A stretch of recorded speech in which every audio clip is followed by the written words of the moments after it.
Hello, welcome. Can you guys hear me and the BGM?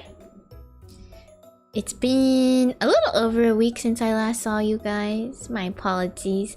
I don't know, I haven't been wanting to sit at my desk. Half because my chair kind of sucks and I don't like sitting in this chair. And I got a new one and it was supposed to be built, but I need replacement parts because the base like rods are not in great condition. They're not terrible, it's just I don't want to use them because I know that there's pretty bad scuffing on them, and so I'm waiting on those new parts. But hello everyone, it's nice to see you guys all again. I also have been a little bit burnt out from I don't know, from just drawing. I haven't drawn in a long time and it just feels hard to pick it back up again. Not really because I hate it, I'm just kind of like apathetic about it. Like I want to draw, but at the same time everything feels so overwhelming and there's so much I need to draw that I don't want to draw at all. And so I just kind of been leaving it. Anyways, we will not be leaving it today. We are going to properly do it. But yeah, I'm feeling more hopeful because this like long time of like taking a break has made me feel more antsy to draw and chit chat with you guys and whatnot. So welcome in, welcome to the stream. Hello Simon, hello Akil, hello Orange, thank you, hello Rabiruchi, thank you very much. There's actually a new animation coming eventually. They said they were gonna get it done in 3 months. It's been 6 months. I'm like not that pressed about it because they have progress and I think it's too far in to give up now kind of thing, you know. So I think it's coming. At least I hope it's coming.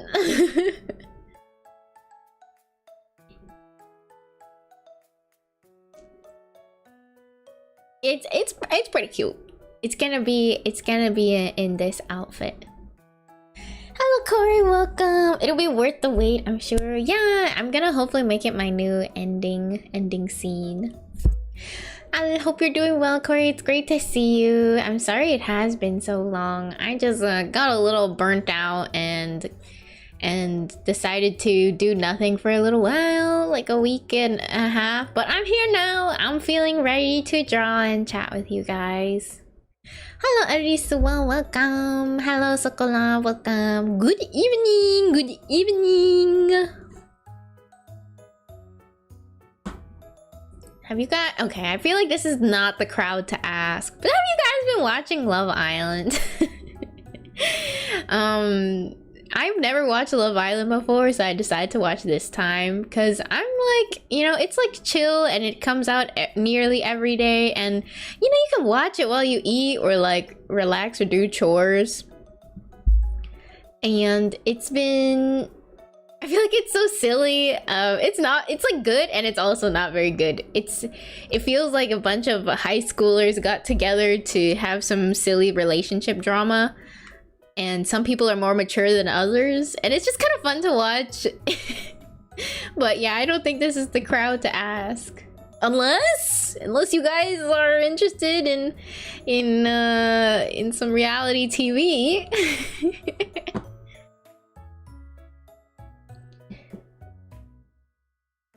Have I been working? I'm kind of preparing to work. I had to take some photos today for my badge, and I'm like overthinking them so bad. I don't know. I want kind of like a professional photo look, but I feel like the photos I have they're okay. They're not my best look. They're not how I want to look, but they're like, to me, they're office casual, boring person, don't notice who I am kind of look, which is good. I'm nervous about work in the sense of like, I don't know, I've never had a real job before. I don't know. I've never even worked part-time. I justified not needing to work part-time by having this hobby of streaming online and drawing online. You're correct, I don't watch TV. I watch so much TV. I watch TV a lot because I like TV and I don't actually like music that much. Capital Collie. Yeah, I'm back now though. Hopefully, I'm gonna try to do 2 in a row streams. So I want to stream tomorrow, and hopefully that will help me kind of get the ball rolling, and you know, feel more like this is part of my schedule again. Your badge photo is taken by the HRA when it came for onboarding. It looks terrible. I'm doing mine now, and I'm being so picky, and it takes so much work to take the picture yourself because I have to take a video and then screenshot it with my phone because it just feels like it's not correct if somebody else does it, because they won't notice little things and like take the time to fix my appearance for me. And so I'm sitting there and I'm like reshooting it a million times with different tops, and I'm like, my hair isn't perfect, or like I don't like my hair this way or like that way. I don't know. I just realized I forgot my drink downstairs. I have to go grab my drink. I don't want any more ice to melt into it. It's a very mediocre drink from a new matcha store that opened up near me. There's too much matcha near me. There's matcha all the time. And you would think that like by having more matcha stores, the competition would get worse. It doesn't. They do not try to make each other better or worse. What they do is they up the price, because the second somebody else ups their price, they also think they can up their price, and I'm never ordering matcha lattes again. I'm holding back. This is so not worth it. You're telling me it's $8 for this and it tastes worse than the one I make at home? The one I make at home isn't even the correct way to make it. It just has more flavor. Andres, thank you so much. Thank you for 40 months. Let me get you a love beam before I go run down and grab my drink. The planet's rotation is gradually slowing down. In 200 million years, an Earth day will last 25 hours. No, it's already too long, the day. Speaking of which, though, you know, I don't know why they don't teach us the concept of time first when we're younger. Because, you know, when you're a kid and you learn that the sun is gonna die off like a candle? Like, that's really terrifying for me when I was a kid. And I was like, oh no, that's not good. I hope we're preparing for that, you know? Or like when does that happen? You know, and they don't say a long time. They just kind of give you a number and they're like, yeah, it's happening right now. And they don't say it's happening ever so slowly. They just tell you it's happening. Or maybe that's all I register. Let's be real. I don't know. I learned this fact when I was really young. And so because of that, you get like a mini existential crisis about your time on Earth. And I don't realize that we will be long gone by then. Yeah, so to me, like, I got tricked so bad in first grade, and I didn't realize that other people had a better concept of time than me. Basically, like, we would always try to guess our teacher's age because she has a little like about me poster, and she purposely put a question mark at the age. So we'd always try to guess. And this one time I had some time with her at lunch, and then I was like, like a serious guess. I like went to 1,000. Are you 1,000? She's like, no. 1,001? No. 1,002? No. 1,003? Yes! And I was like, oh my god, guys, she's 1,003! I knew it! And I went around telling people that I found out her age at lunch, and a kid came up to me and was like, she can't be 1,003. She'd be dead by then. And I could not, I didn't get it. I was sitting there like, what? But why would she lie to me? Why would she lie? She was giving me yes and no answers. Is she not 1,003? Anyways, I had a terrible concept of time, and I didn't really know when people died. I guess it wasn't really like a thought, like, oh, what age do people die? I think I knew people died. I didn't really know what time that would be. Maybe she was a time traveler, potentially. But yeah, she was pretty young, to be honest, from what I remember, and like a new teacher. So I feel like, I don't know, she just didn't want to share. Old enough to care about her age, but not young enough to not care. Okay, I'm gonna go run get that drink, but first, love beam for Drace, and then I go run get that drink.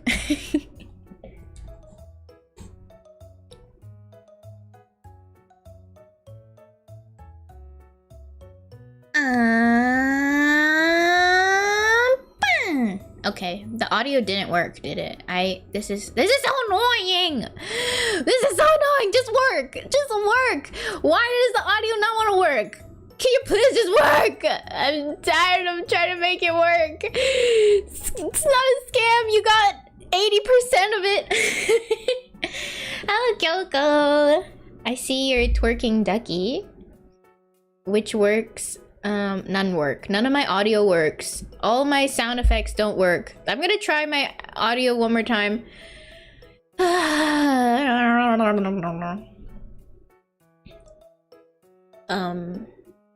Commands. Can you hear that? Did you hear the wow? Anybody hear the wow? No. Nope. Nobody's hearing it.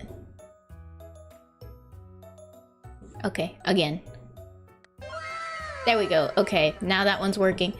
It's like I have to reconnect all the sources because it doesn't just capture the audio perfectly. It's like every time I load up my computer, the source needs to also reload the application it was originally capturing because, I don't know, it just doesn't think it's there anymore even though it has the same exact name.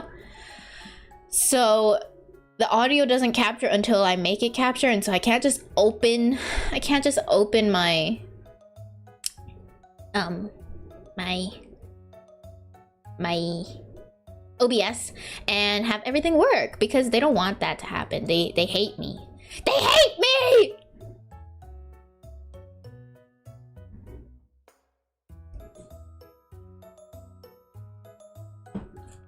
Okay, I'm gonna try another one. You guys hear that? Like that rustling sound? No. No, you guys aren't hearing it. Maybe I'll try the Vine Boom. That's a little louder. No, it's not. I hate this. I hate this so much. I don't want it. I don't want to have to keep doing this every time I stream.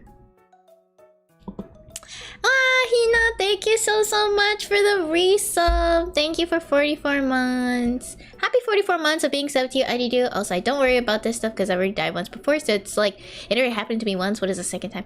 By the way, wanted to say you're freaking amazing, adorable. Keep up the stellars. Stana! Work. Thank you! Thank you, Hina. I will get you a love beam as, hopefully with sound. I'm trying to fix my audio. Thank you again for supporting me. Fine Boom! No. Okay, I'm deleting this. I'm deleting it. We're just gonna make a new one. Oh, maybe it's this one. Oh, what did I just delete? I think I deleted the wrong one. I did delete the wrong one.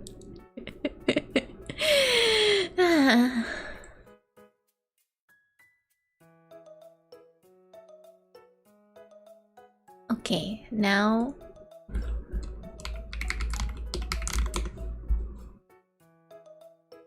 Okay. You guys get the Vine Boom? Vine Boom? No. Nope. No. Why? Why are we doing this? Why can't you just work? Just work. Make it work.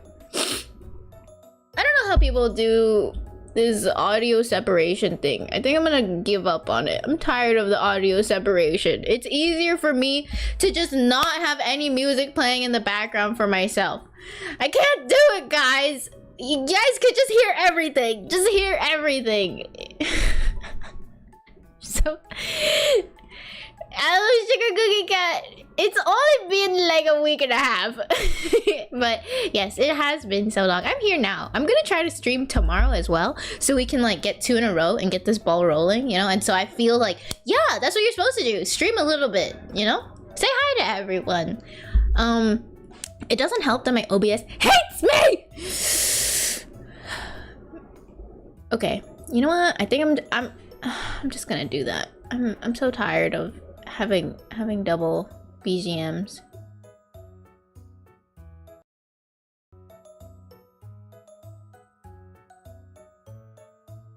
How do I not have... Maybe it won't overlap? Okay. Yeah, maybe it won't. Where is my desktop audio? Let's try this. One love beam for you!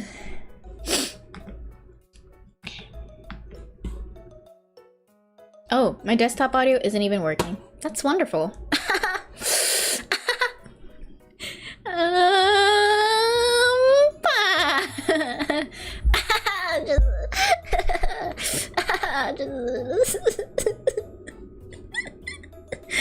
What do you do when OBS hates you? What do you do? It's like, it's usable, but it's not perfect. What do you do at this point? Nobody's gonna have the exact fix I need.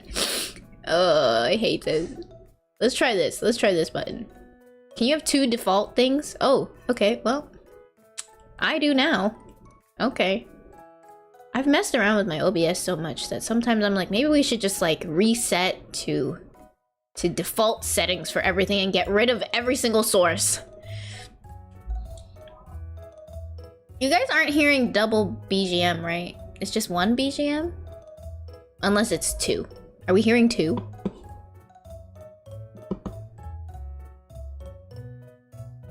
I can't tell.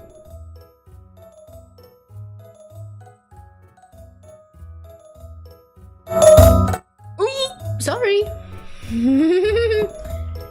Is it 2? Are you guys hearing 2 of them?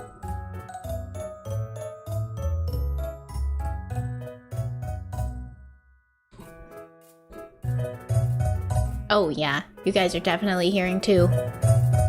Oh yeah, you guys are definitely hearing 2. Oh, and yeah, now you're hearing me. Definitely.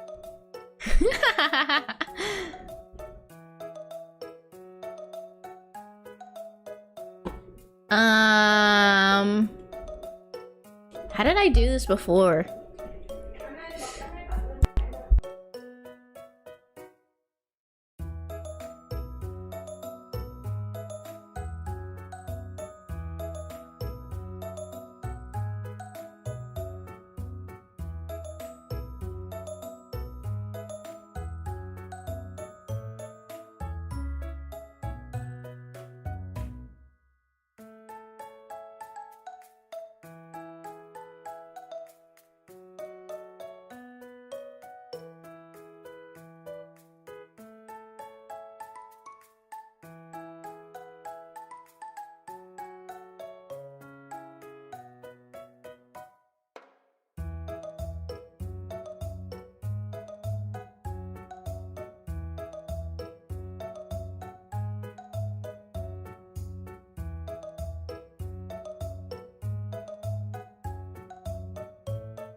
How do people play BGMs again? Did I just not listen to the song? I don't mute the output, but I want to monitor and output it without the double audio. I feel so silly. How did I do this before? Oh, maybe do I mute the track for one of them and not mute it for the other? Oh man, I hate audio issues. I don't know anything about this! Did I just not listen to my BGM?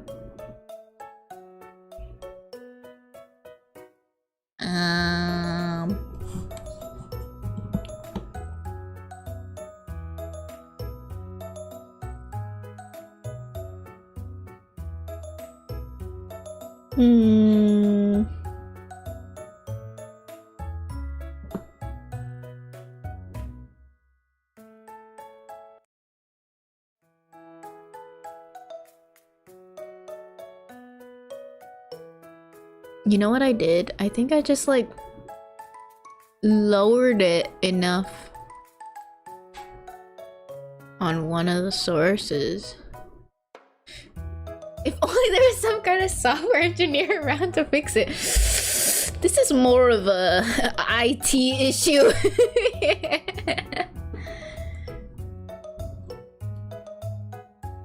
I'm thinking.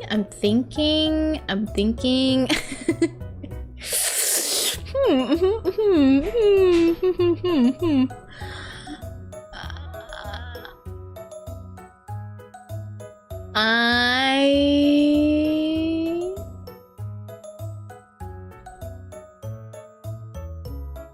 don't know.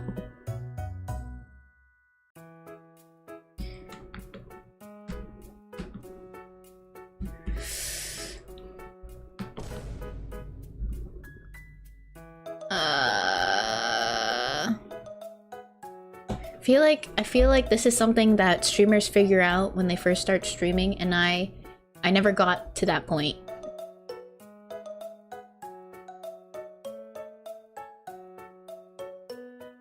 What if I start clicking around with these boxes?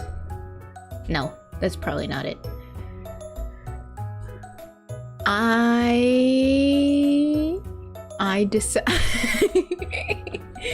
I've decided to figure this out later. Maybe we figure this out later. I still haven't gotten my...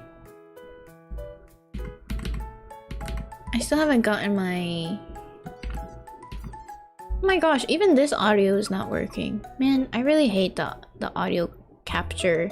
No wonder it's in beta, because it sucks!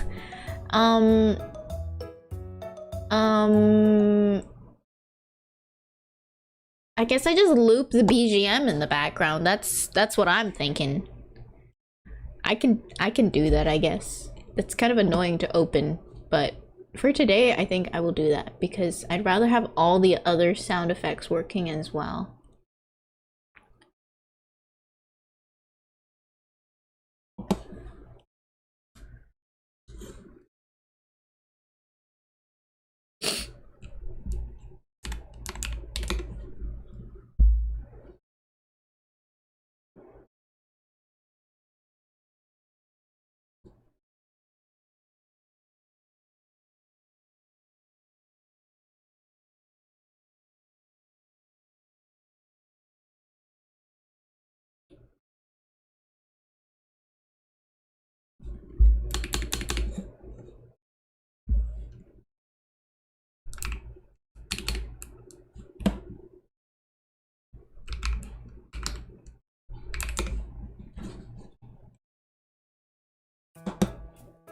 You guys can hear that, right?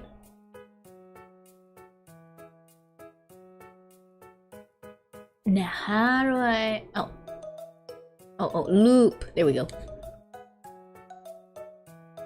Yeah, I'm doing it.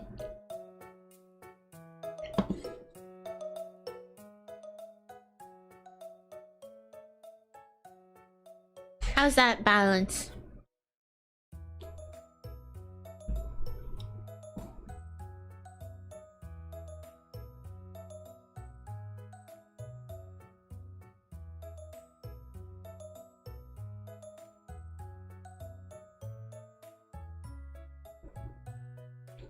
Okay, real quick, I go grab my drink and I'll be back in a jiffy to start drawing.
Okay guys, I'm back. Let's start working and getting some drawing done.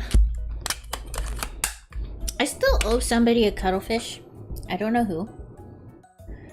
I hope they come back for it.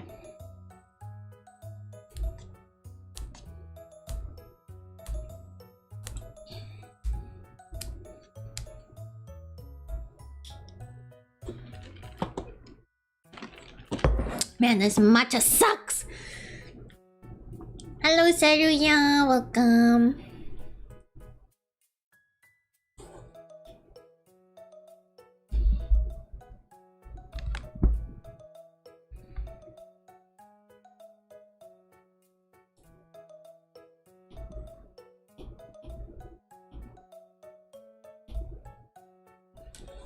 I'm getting my iPad ready right now so that I can start screen sharing it for you guys to take a look at what I'm drawing.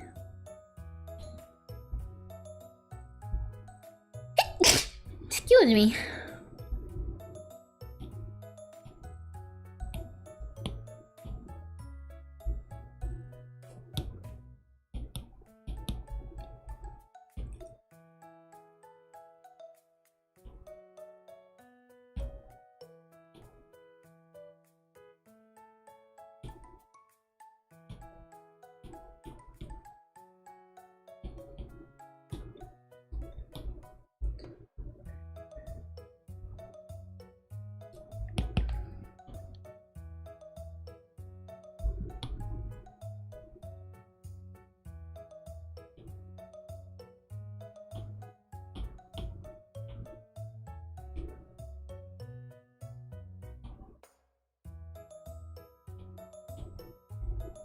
What the heck?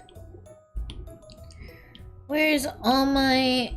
I'm trying to delete a file, but I think new iPads don't let you delete files that are while you're in third-party apps.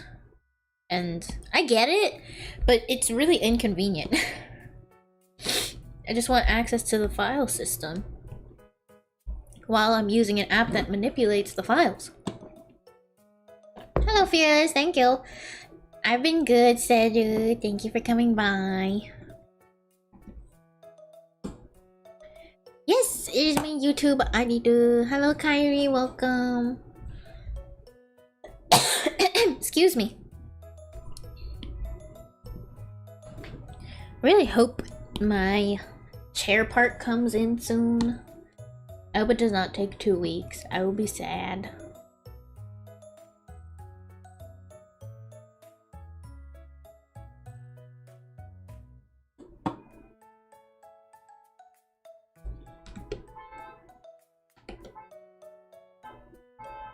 I'm sorry about the traffic outside. I don't know why.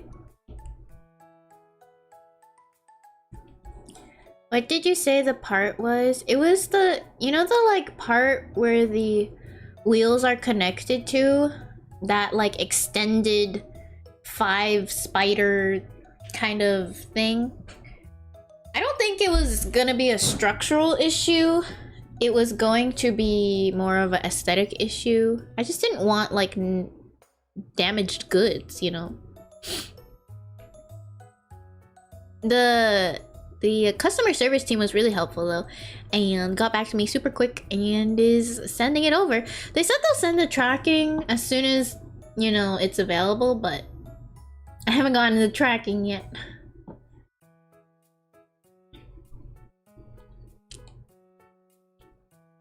The part I'm worried most about building the chair myself is I don't have the arm strength to to screw things in. And I'm not very good at lifting things heavily that are heavy, I mean. Lifting things heavily. I cannot lift things heavily. But the heavy parts, there's nothing like massively heavy, but because I'm a small person, I don't really... Like, if I need to put something on top of something, I cannot line it up great if it's covering most of my view and it's kind of bigger than me. So that ends up making it harder. I don't know if it's me. Excuse me, I think the drink is very sugary. It's making a lot of saliva. I don't know if it's me getting older or pickier, but I feel like stuff from restaurants / shops aren't as good as they used to be. Yeah, I think that's the general consensus right now. My matcha thing? Yeah. Something something, late stage capitalism, something something. Something something, people have no money, something something will pay for things that will hopefully make them even a little bit happy, something something, quality goes down, CEOs get richer, something something. That's what they make power tools for. I have one and I don't really know how to use it. Well, it's, you know, a family member's. I'm gonna be borrowing it for it. I just decided to go with the flathead so that I could use it for any of the screws. But I was thinking to myself, I was like, is that a bad thing? But then I was like, oh, but it's a power tool, so I'm sure it doesn't matter. So the flathead, I assume, you know, I like saw, I think my dad do this one time. But you have the flathead, and I assume it can work for this kind of screw because it can go in any of these shapes. And it can also work for like just the 4 across screws. So I was like, yeah, whatever, the flathead. But then I was thinking, does that unevenly screw it in? Does it apply too much pressure just to this one and not to this one? I mean, like, then why are there different heads? I would assume there'd definitely be different flathead sizes, but now I'm questioning using just the flathead. But, you know, it's a power tool, so how uneven could it be? It's got electricity and stuff, you know? Screws are sensitive to the right tip? Oh. Well, they have the wrench. I have the little, like, screw wrench thing that they gave me, which I'm not strong enough to use properly. I could try. I mean, as long as it's in, right? I think. Does it need, well, they always like say to tighten the screws, and that's where I get messed up. Those wrenches suck. You think I don't know those wrenches suck? think about sucky wrench plus sucky arm power. It's not gonna work. So I often go out and go, why did I bother? I do that all the time. And lately, it's like I have my go-to places that I trust, and then I go, oh, let's go out and try something new. And then I go, why did I bother? Righty-tighty, lefty-loosey. For me, I don't remember righty-tighty, lefty-loosey. I just like take my right hand and I check where my thumb is. If I'm like, oh, I need stuff to be screwing in the upwards direction, so my fingers close this way, so then I start, you know, turning this way and then vice versa for the down. But don't change the hand. That's the trick I know. Sounds like a good excuse to buy some tools. I actually have had some tools, and in the move, when I moved like 6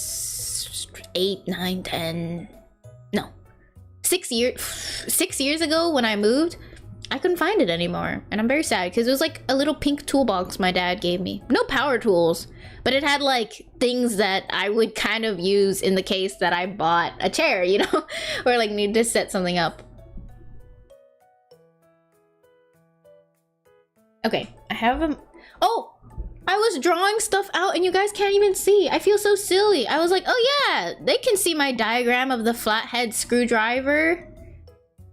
Oh man, this is embarrassing. You guys can't see anything. As you can see, I'm a seasoned streamer. I've done this before. We're visualizing.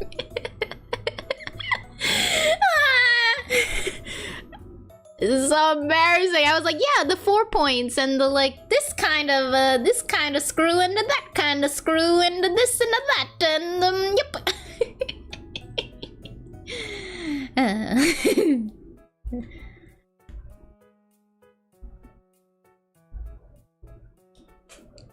Okay. So I redraw for you guys. I was talking about like, oh yeah, the flathead screw or flathead thing on the drill thing, you know, work for these kinds of screws and like these ones, and like what other kind are there really, you know? So I was like, oh yeah, and then it'll work because it'll like, you know, it'll just screw it in like this or like on that one. It'll work universally. But then I was like, oh, but why are there different screw heads instead of different flathead sizes? And yeah, turns out they may be sensitive to the screw head. I'm late to this convo, but I wouldn't use anything but a correct bit for your screw, especially when it's not a hand tool. What happens to the screw? I can't imagine what is happening to the screw. I mean, it's just like this, and then you stick in the tool this way. I mean, is something gonna happen to this side? All it is a little spinny thing at the bottom here. This will make it spin it in, and it's a power tool, right? It just demolishes. They're like, oh, that one, you tried to use the wrong tool. Kaboom! Self-destruct. No, right? The screw is sensitive? Is it? You can test it and find out. I don't want to test it on my brand new chair. I believe in physics and science, guys. I don't need the whole scientific method. I believe in the conclusions that my fellow people have discovered already, and I think I can understand an explanation. The screw head will strip out unless there's no resistance in the material you're screwing it into. Which part is the head? This part is the head? Strip out. Stripping out. What could strip out mean? Strip out could mean... Does, like, the outer layer break off?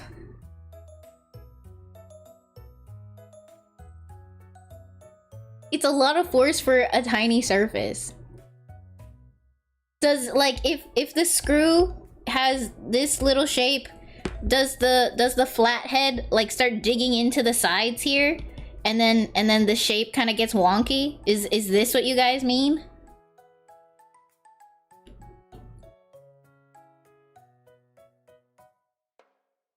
Yes? Are you saying yes to the head? You can't get it out later. Can't you just go the other way? Right? Wouldn't you just go the other way? It gets stuck and the drill can't get it out. How does it get stuck? Does the flathead get stuck into this new place I made? Try to find out. I can't try to find out. We have limited number of screws. If you tighten it, it will be stuck. My drill will be stuck. The screw cannot be stuck, right? Because the screw makes like a little spirally thing and then you just unspiral it, right? Is this the stripping? This is the stripping, but I did not strip this edge, you know? Like this edge I did not strip, so we just go the other way to get it out. It just destroys the head? Okay, sure, yeah. I can understand like, oh, maybe it doesn't just stop here. Maybe it goes all the way around. Is that the stripping part?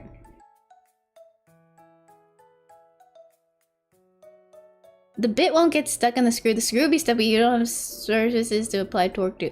Maybe they should make a drill bit where it's like one of those like little pincer claws, you know? So that you can grab the screw and unscrew it when that happens. You know? Like what if they have like one of these thingies and then you go whoop and then you just go the other way. Would that work? Maybe I'm onto something, guys.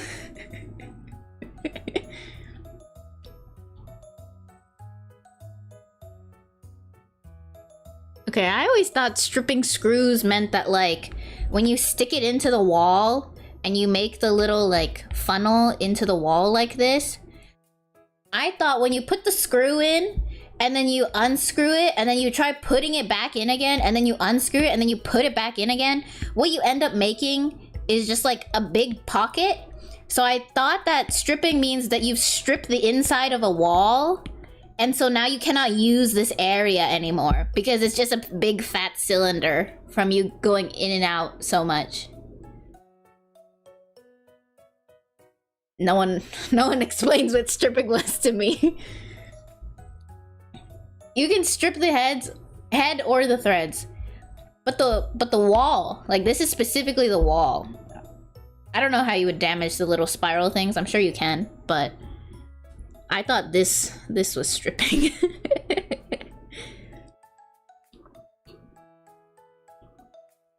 The current movement is changing towards a torque star shape, which has much better grip and less likely to strip. Yeah, that would be stripping the threads. Why would the nail have its threads stripped in this case? Is it not made of metal? Screw at wrong angle. I assumed messing up a nail pretty much usually just kind of look like this, you know? When you bend it all weird and it like, you try to fix it, you know?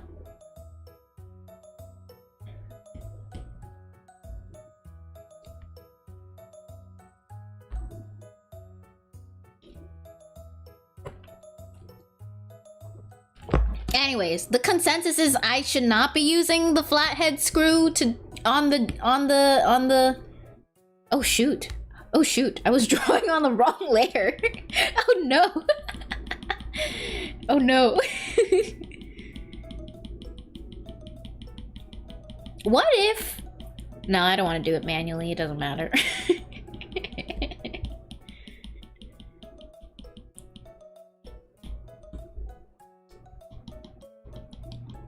Can you draw the shape of the design cut out of the inside of the head, the screw you're talking about? I don't remember what screw it would be, to be honest. I didn't look at the screws very closely, but I think most of the screws are the little cross like this. Draw the shape of the design cut out of the inside of the head of the screw you're talking about. So this is the screw. And I assumed that when I used the flathead, it would just kind of go right there. And then everybody spins together, you know? You guys are telling me, don't do that. Because we could potentially be applying force like this and destroying the head, and then I can't get it out. If you feel it stripping, you should stop. Okay, I'm not gonna know what that feels like. I have the bits. I don't know how to change the bits, and I didn't want to learn how to change the bits, so I was just kind of like, yeah, let's just put it on the flathead, it'll be fine. You'll know.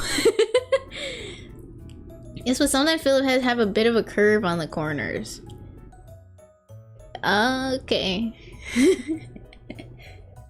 If the flat is exactly the right size, it could work, but it's better to use the correct bit.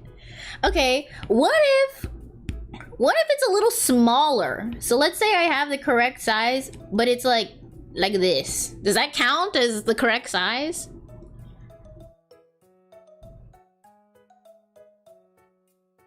It can slip out. Is that a problem? Don't I just kind of like stop and put it back in? Oh, it is a problem. Oh. I didn't know that. Okay, maybe I use... Is there a way to get more force applied? Really? That's more likely to strip? Okay.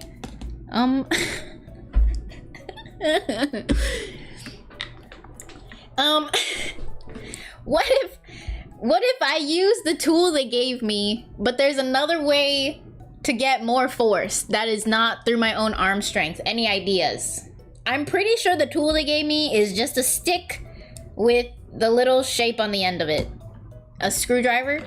I don't want to say screwdriver because I assume the screwdrivers are the ones with at least the 4 or the like the other shape, the like other one, I can't imagine that it would be the flat one. So the screwdriver is usually this one's, and I'm leaning towards this one, so I don't want to call it the screwdriver. I think they call it a wrench.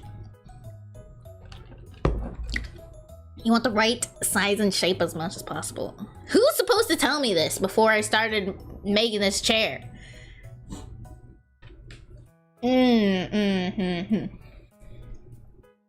Screwdrivers come with all different heads. Nobody... And the people have survived somehow. Oh, you know, speaking of which, I was wondering to myself, how have babies survived thus far without medical help? I mean, I know they haven't, but some things are not as life-threatening, you know? And I'm kind of like, did they just grow up with it? Like the other day, I saw a video of a baby that stuck like a bead, like a bracelet bead, up their nose and in their ear, so one each. And the parents was like, wait, did you really? And she's like, yeah, I stuck it up my nose and I can't find it anymore. And they're like, really, really? And then like in the middle of getting the bead from the nose out, and they're like, yeah, I have a second one and I stuck it in my ear. And they were like, wait, are you kidding or not kidding? And I feel like that's not necessarily life-threatening, right? But then how did people prevent their children from sticking things into their orifices, you know? So it's kind of like, I mean, they got it out in the video, but like, what did you do? Like, were the smarter babies that don't stick things in their ears and nose the ones that survived? I know child mortality used to be much higher, but everyone said it's because vaccines and diarrhea, you know? Lack of vaccines and diarrhea. But no one talks about, like, them being stupid, you know? Like eating the wrong thing or shoving things in places they shouldn't be. You know what I mean?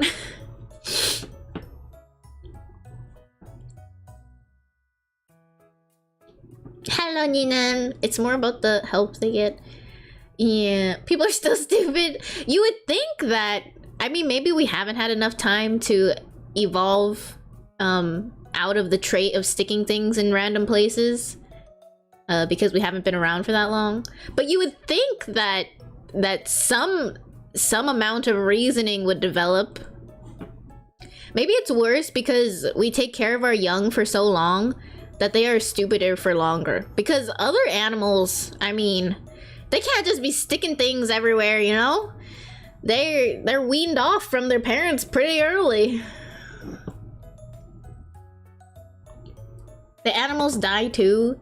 Yeah, but you know, the ones that they've had to, you know, like how like baby giraffes or something, they need, or is it baby horses? Like, no, is it cows? I forget which animal like has to stand up immediately or something.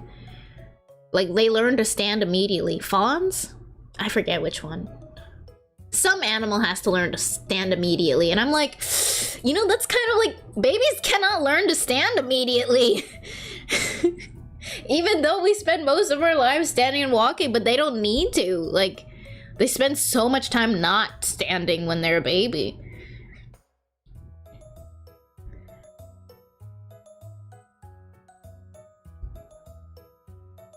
Half of the baby development is reflexes and learning and feeling, apart from the size. My 10-year-old tried to lick a power outlet the other night. They don't stop trying to kill themselves.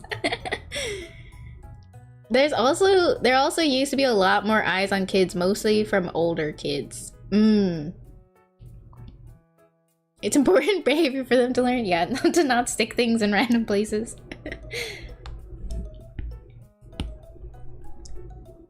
I feel like, you know, whenever I was always a very good kid, and I don't think I really need to learn by example, but we had a young cousin in my family for a little while, and like, the light bulb, very hot, very unexposed light bulb. And she's at the age where you couldn't really tell her words that she would understand unless you were really aggressive. And she's not my baby, you know, so, and she's not my dad's baby. So it was kind of like, oh, like, what do? We just kind of like moved her hand away from the light bulb. But, you know, at some point, like, she's gonna learn that the light bulb is hot by touching it because she's not getting what I'm saying. And I wonder, like, how do I could never understand when you tell children certain things like, oh, don't touch that. It makes them want to touch it, right? So it's like, when I learned don't touch the hot stove, I was like, oh, okay, I won't touch the hot stove. But at the same time, I'm like, what does hot stove feel like? What does coin and outlet truly do? Such a harmless combination. What do you mean it's dangerous? What do you mean I can't do it? Like, I would like to try it. I never tried it, but I'm sure other people have, and that must be so nice, you know, to be able to do things that you are. Maybe they do not worry about it as much as me. maybe they're not thinking about it so curiously. They're probably like, I'm just gonna do it. And that's probably why they do it. For me, it's mostly like, I would like to just see, I just would like to see what it would be like, you know? But I don't really want to do it. It just, some people get to do it. Anyways, I think, you know, I think like maybe you shouldn't tell them that at all, you know? Maybe if you don't tell them and then you get to the point where they can reason, then you can tell them those things. If you don't tell them at all, would they do that? Would they stick a coin in the outlet? Who's giving them coins, you know? You learn hard lessons and watch others go through some lessons. A lot of lessons have to be experienced at those ages, not taught.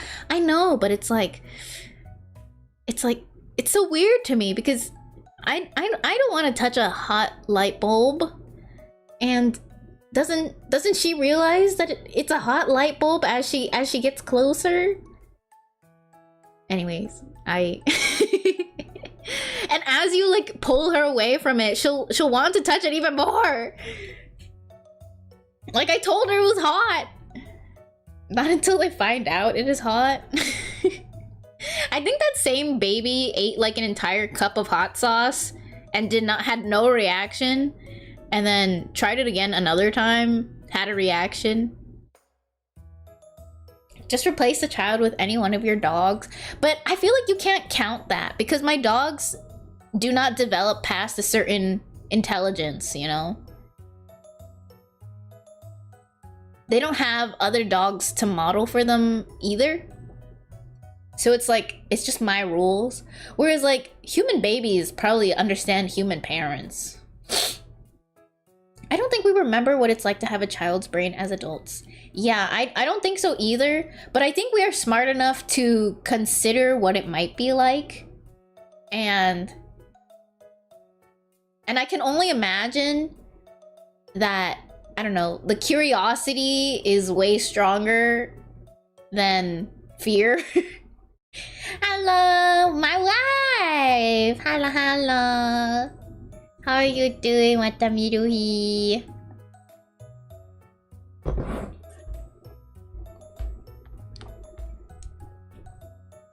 A kid can know what heat coming off of something feels like without the association of pain being actually burnt by heat. Well, couldn't a parent explain to them by something they get hurt by before? Like, oh, if you touch that, it's gonna feel like when you fell down the other day, you know? You're gonna cry, and it's gonna hurt!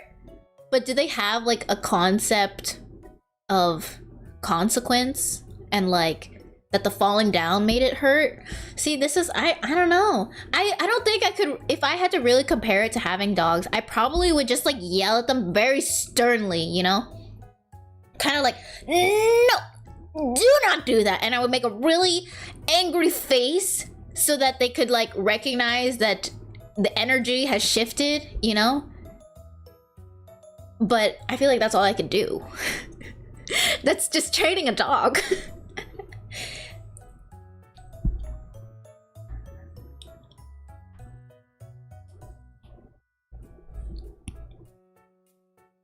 Some memes that kind of act like you got a shock from touching the outlet and they get scared. Yeah, do they understand like hieroglyphics? Can we show them a picture? Oh, you know what the thing that like dogs do where like someone will take a stuffed animal that the dog loves and they'll bring it up to the outlet or something and touch it, and then they'll have the animal like die, the stuffed animal die. So that's probably how it works, right? Do they understand that though? Sometimes I'm like, The dogs don't understand this. Some dogs I'm sure do. My dogs, maybe not. Do human babies understand this diagram? Yeah, yeah. You can act it personally? Yeah, yeah, yeah, yeah. They find out something hurts and do not like it. But like, what if you don't have money for these kind of medical bills, you know? I guess you shouldn't have a child. You either should be ready to sacrifice a few, or you shouldn't be ready to have a child if you can't pay for these accidents, I guess.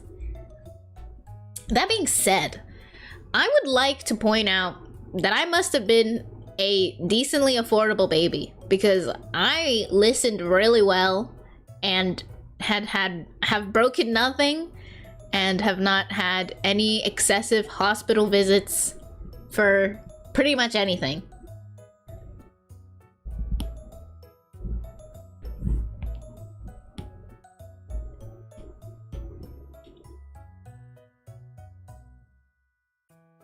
Your what if questions are bad, but children are not dying as much. And everyone is pointing it towards vaccines and lack of diarrhea. That's how people handle kids in some situations. Lack of diarrhea. Yeah, apparently a reason that a lot of kids died in the summer or something was because the milk is not good, is spoiled, they drink of the milk, they have a bunch of diarrhea, they die. We have no more diarrhea because we pasteurize our milk. I'm sure we still have diarrhea.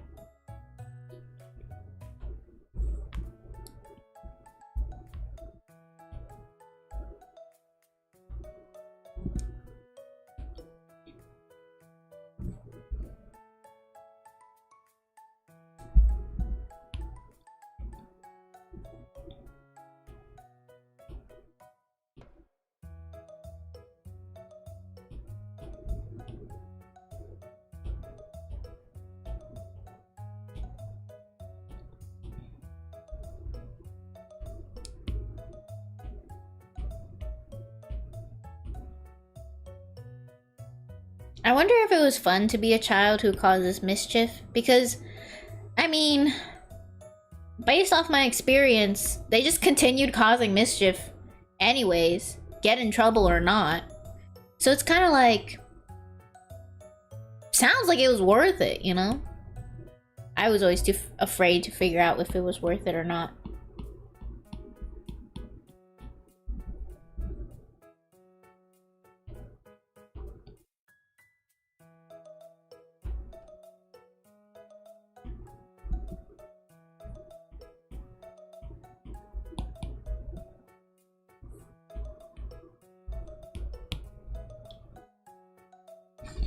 Children aren't dying as much as they should be. That's not what I meant.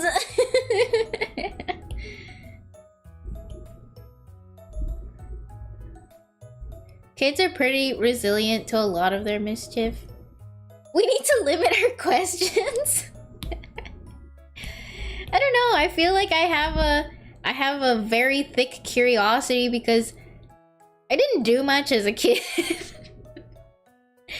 I think I still don't do much as an adult.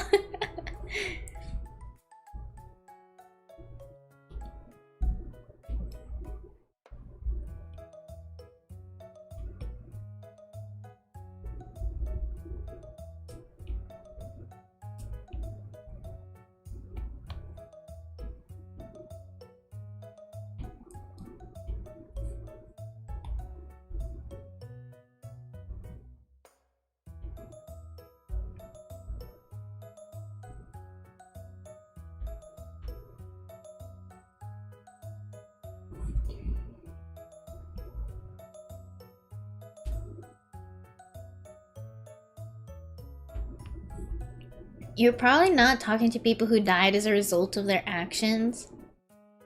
I get what you mean. Sometimes it feels very unfair when you're more aware and quiet. Can I share a secret?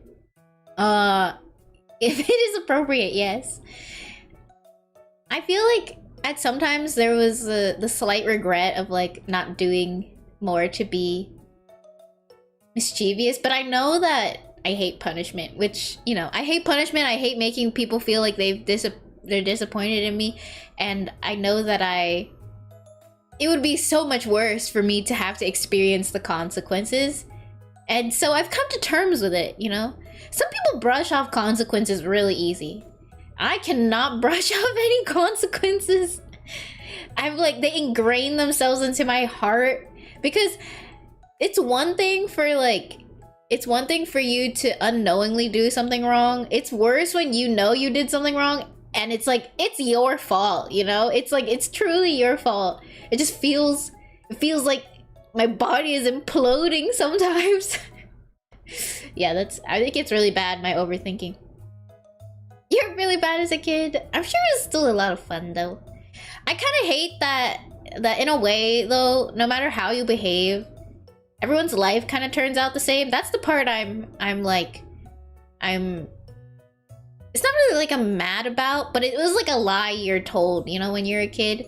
Oh, if you act out and misbehave, it will affect you later in life. And it truly doesn't. I don't think it does at all. You can do whatever you want as a kid. You pretty much mature as you get older, and if you're more mischievous as a kid, you probably gain some life skills from that. If you were quiet and good as a child, you probably gain some life skills like that. Because I feel like everyone as an adult has some facets of that, and like nothing really changes, you know, as you get older. Like there's just like even less consequences now. Like no one is telling you something is really, really wrong, or, you know, no one is extremely praising you for being super, super good either. A lot of punishments are just ways to convince people from doing dumb things they're not yet reasonable enough to talk themselves out of. It does if it's something extreme. I feel like maybe it's the area I'm from, but there's a lot of I don't know if this is just a rumor, but there is the rumor that the rich kids basically drink and do drugs all the time, and then pretty much continue it into college, and then get great jobs after. Great jobs, because they keep up with their studies, but they will still go party hard, and, you know, and become mixed up in predicaments, and will still come out on top. Okay, that being said, there are people who are really stupid. It was just connections. I feel like, yeah, it comes down to connections, but that's what I mean. Like, you know, it truly doesn't matter how you were acting, so long as like you're doing the bare minimum to kind of like get through the things you need to get through. Like at the end, you kind of just all turn into adults and have something to do.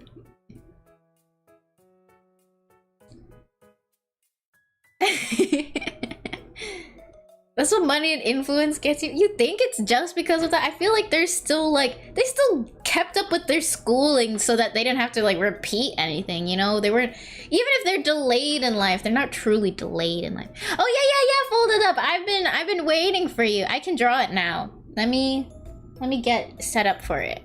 I'm glad you're here. I talked about it earlier today.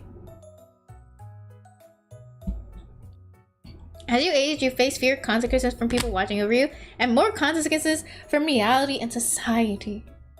Like, why does that matter? It's like the bare minimum. What do you mean? It's more like people say that, oh, if you continue to act like this, you won't get anywhere, you know? And I figured they meant like they can do the bare minimum, act like this, and like life will just happen to them somehow, you know? And I don't know, it never truly like happens to them. This only applies if you're affluent and privileged. Yeah, maybe I have a skewed look on things. I feel like the ones I hear about they feel like, you know, like fables to me, when people are like, yeah, if you get mixed up into bad things, you'll spiral into into, you know, you don't go to school, and then because you don't go to school, you don't get this and you don't get that, and your life is over.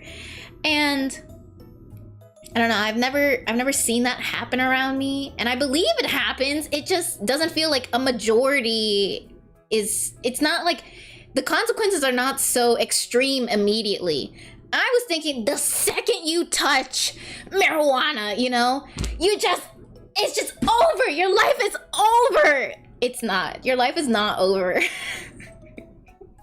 And it felt like it was gonna be over the second you touch drugs, and your brain forever becomes altered because you did drugs underage, and your neural pathways are forever destroyed.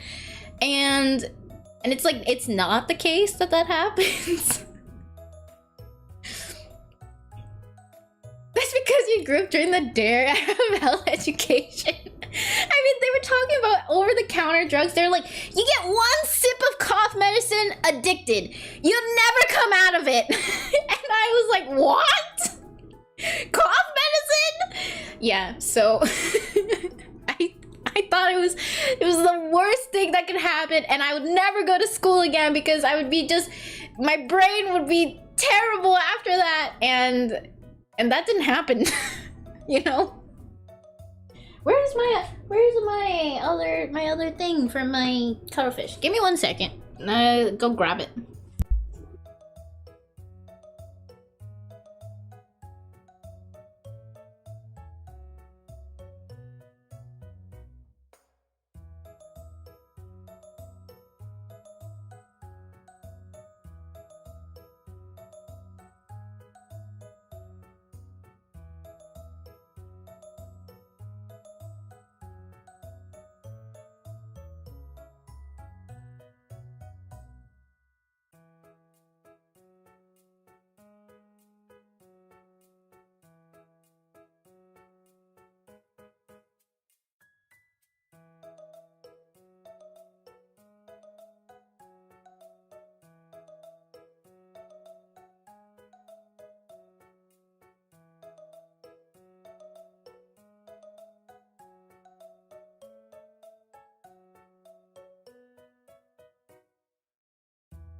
I don't know where the original file is. It's on my other iPad, which I had, and I had it ready for when you came, folded up. I swear. But like, I've just been away for so long, I've misplaced it. So we're just going to I'm just going to trace over the old ones, and I will get a new file started for it, which I kind of need anyways. It was getting quite crowded in there. The exaggeration is just a stronger argument to use, which can help keep impulsive teens out of more serious trouble. I always thought it was like, you know, you've sinned and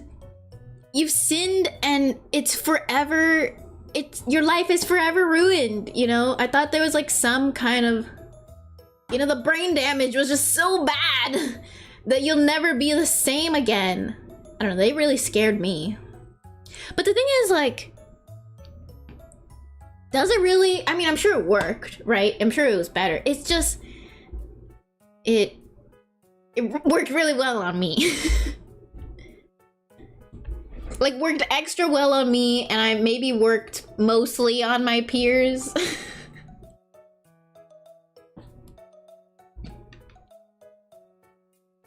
Even Catholics, if you sin, you're still fine. Ditto things like gambling, where some people just get screwed really quick, but for the most part, it's not that bad. Yeah, that's what I was confused about too. I have a family member who is a devout Catholic, I think. Smokes, gambles, and has cheated. And I was like, what is the point of religion if you're so devout that it is not stopping you from doing like the main things they tell you not to do?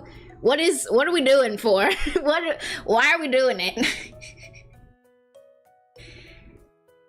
Maybe we should just give it up so we can just do it freely, you know? If you already crossed off like 3 major ones. I don't know how you're coming back from that. They asked Jesus for a pardon. I know, but like, don't they have a sense of guilt where it's like you have a limit on the number of pardons, you know?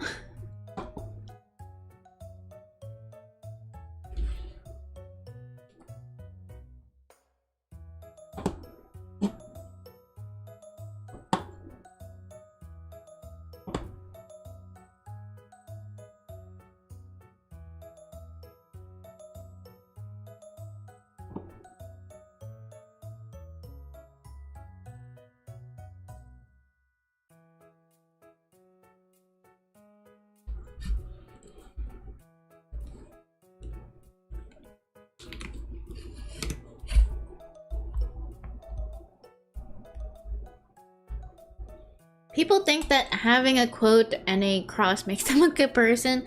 Yeah, I think there's definitely a awkward part where some people misuse religion to be less of a moral code and more of a consciousness thing. Just don't do anything extreme is what I learned from my life and looking at people around me. For most part, you'll be fine. That's what I'm saying, you know? I feel like they shouldn't have scared me that much. That's not fair. It feels like it forced me to really, really be a stiffer and more righteous person. Not righteous in the sense that, like, I do good. More like righteous as in, like, I feel the pressure to always be good. And so then, like, I don't know. I don't need to be this uptight. Driving without a seatbelt probably wouldn't be a problem for most of it, but the scare tactics still work. For me, for that one, the law thing, I just don't want to get in trouble, you know? If it was, I had this conversation the other day. It's like, for me, it's a law thing. I put the law and then social norms below that. So if like it was a socially accepted norm to not seatbelt and there was no law about it, I probably wouldn't. And I like sometimes would, you know, depending on who's in the car. But because I know it's a law, I seatbelt every time. Of course, I know it's a safety issue too, but I figured, oh, the safety issue must be pretty serious if it's a law. But then at the same time, I'm like, you know, cars are pretty big and sturdy. People come out of them alive, right? Like most accidents are probably small ones where people are arguing over scuff marks, and my seatbelt's not gonna save me from that.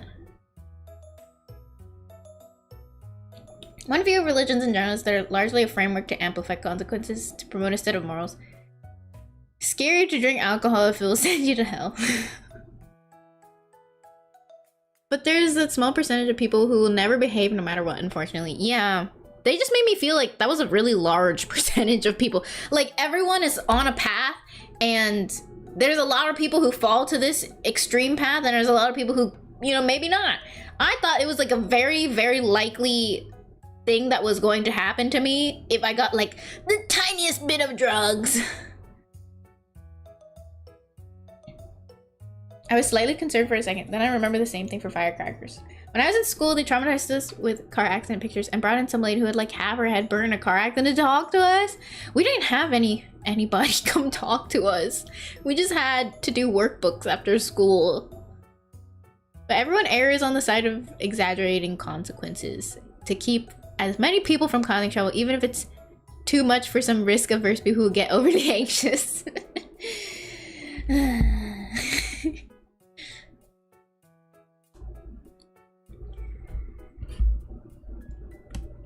It definitely feels like I've been a bit bamboozled. And then when I learned that the drinking age is different in other countries, I was also like, what? I thought it was like a science thing. It's a random thing.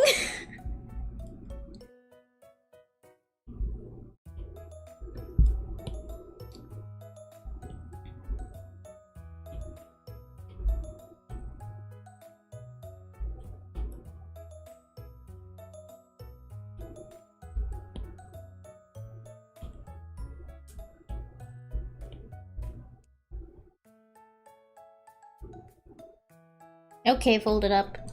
I'm ready for you. This is not what a cuttlefish originally looks like, but this is somebody else's. It's the last one I did. Why isn't it showing up? So you can pick a fin color, which is like the orange stuff, and you can pick an eye color, and which is the green here, and you can pick an accessory, which is like this headband here.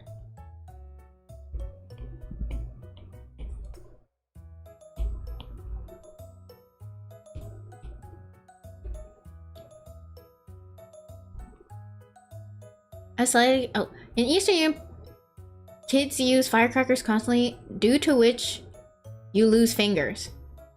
Firecrackers. The firecrackers I know of are like the New Year's crackers, which are the kids' New Year's crackers. They come in a little box like this, and it has a bunch of powder, and it has a little like sachets of powder, and like you stomp on them with your foot, and it pops. Those are snappers, not firecrackers. We call them firecrackers. You put them under toilet seats so that you would fly up in the air?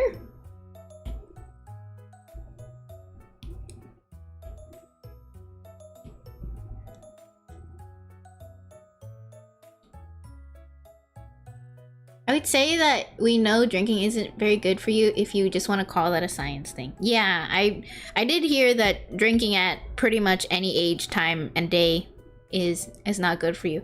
And that the like wine is good for your heart thing was I think it was like something not really, there was some flaws in that.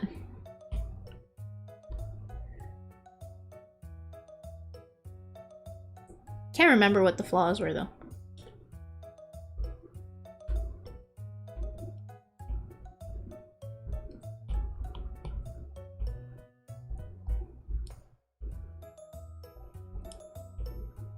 Sure, it was just a data collection issue again.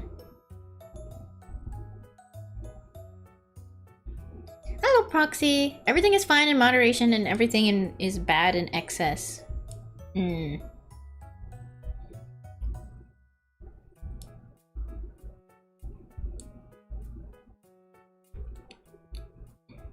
Yeah, I mean, I understand that now to be the case. It just stopped me from having a little bit more fun in my uptightedness. In a way, like, now I don't even want to do it.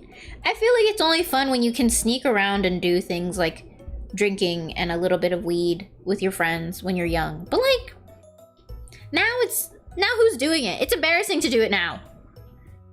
I'm too old to do it. So, you know, nobody does it anymore. They already did it. Yeah. The wine study was probably done by alcoholics. Is folded up here? Did I take too long? Fold it up, come back. I'll be here. It's actually more problematic to do it now. Is it? Do I not recover as fast? Is that why? I don't want to not recover from it.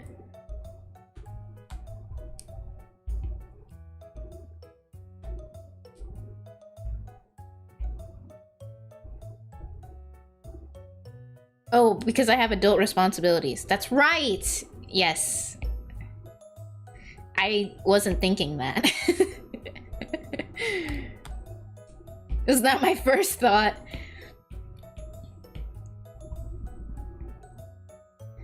I would encourage you to continue to not do this stuff. A lot of people these days would call me lame. I don't know, and my age doing it is kind of lame.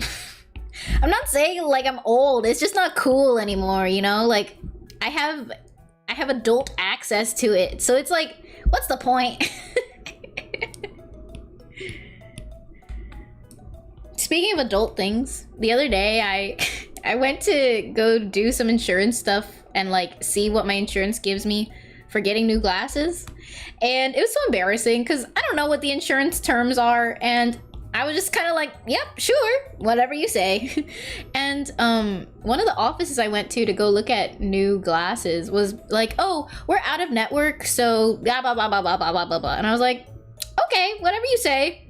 And so I called up another place and I was like, hi, so are you guys like in network? And they paused and they were like, in network for what? And I was like, I knew it. I knew you had to say an insurance. I was so confused when the other office just said they were out of network. Then I was like, oh, maybe just offices know that they're out of network or in network. That's weird. I've always heard the term used if you have a specific insurance that they accept. You're in network for this insurance. And I just said, are you guys in network? and they were like, yeah, for what? I was so embarrassed because I knew the answer for how that question goes, and I'm an adult, and it's so embarrassing to be on the phone with another adult who knows what they're doing and just just saying things that I don't know the meaning of and pretending to know.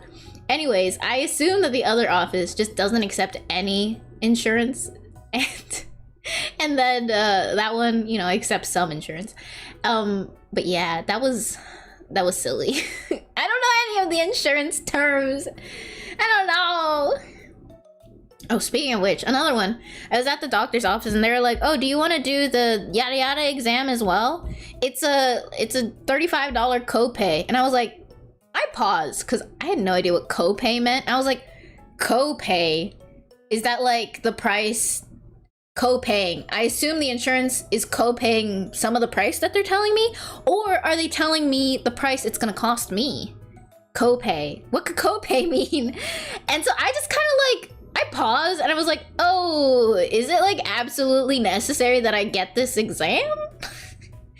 and so then anyways, it ended up being that the doctor was like, oh yeah, just, you know, just have her do the test or something, and either like she'll let it go or like something else, blah blah blah. I don't know what it really happened.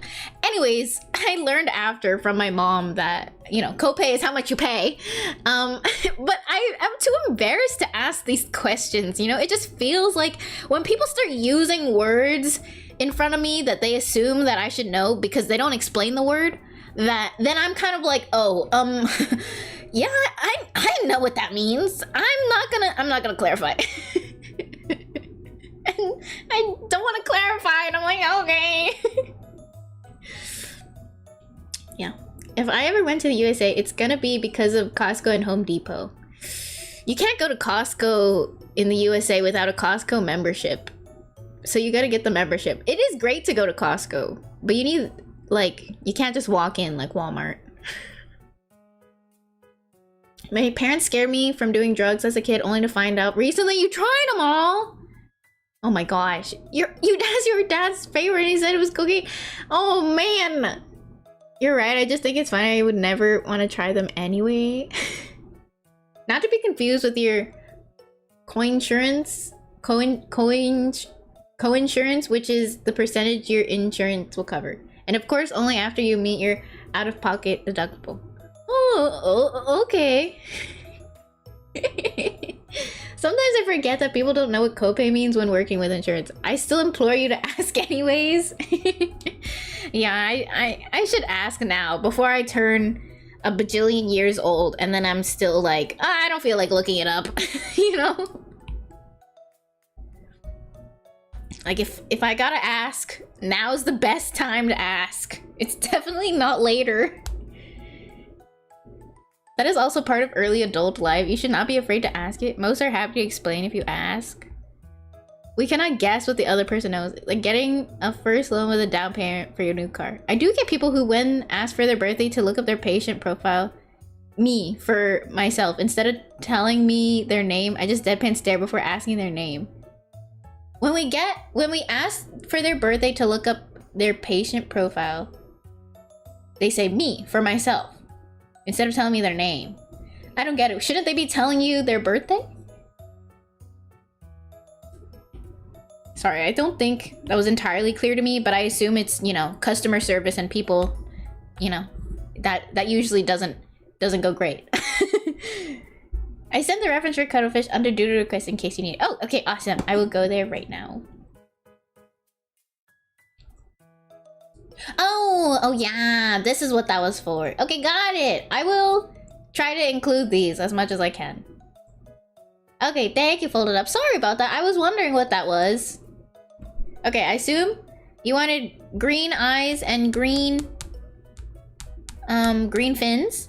And then I will try to give you the cap and the tie. I can't really fit the vest, unfortunately.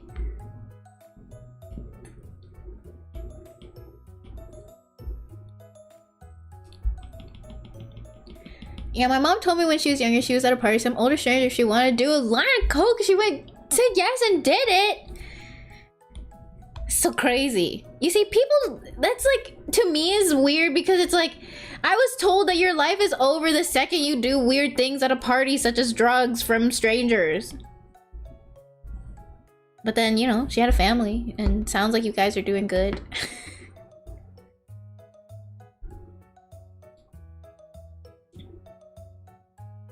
Then I'll say, don't you know who I am? And not explain. They say, for me, myself. For me, myself. Yeah, but aren't you asking for their birthday? Why are they saying, for me, myself? You said, what's your birthday? Oh, and they go, for me, myself? Oh. Like, they just don't know whose birthday they're supposed to answer with?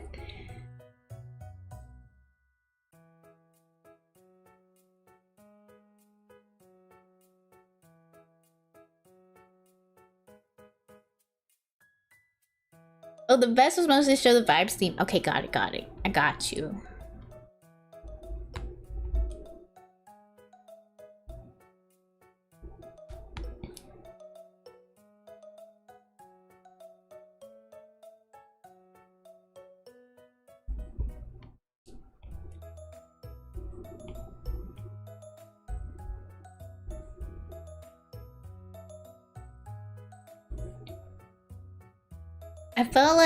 I feel like they don't comprehend the question sometimes when they're picking up for themselves, or if it's the first time they're picking up prescriptions at a pharmacy. Oh. Maybe they're asking because they're picking it up for somebody else? Can you do that? Are you allowed to pick up somebody else's prescription? I don't think you can do that. That doesn't seem like you should be able to do that, unless they're like signed as... Oh, you can. Okay. Maybe that's what the for me myself is.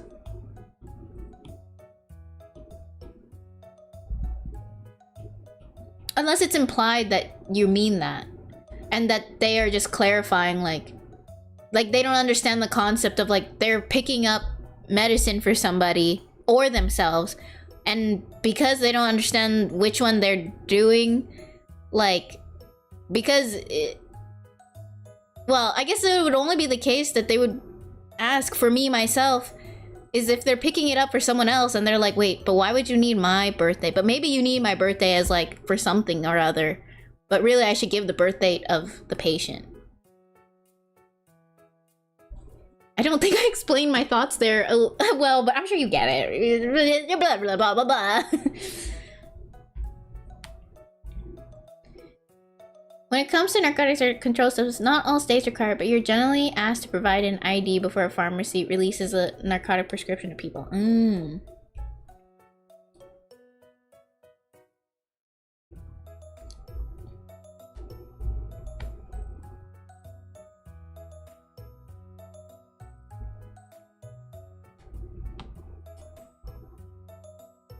I do hear things about people being very confused, maybe, at pharmacies, and that the customer service goes through a lot there. It's also not common knowledge you can get prescription medication for pets. Like, I can pick them up for my pets? Or the fact that pets can get prescriptions at all?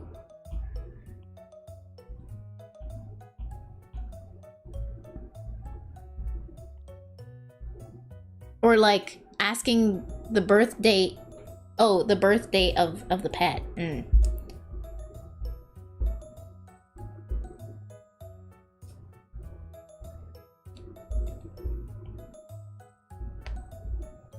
No, the pet has to pick them up themselves. Well, I'm sure that the pharmacy would see that, like, I don't know, maybe they have like patient type and it's like dog, you know? Human, you know?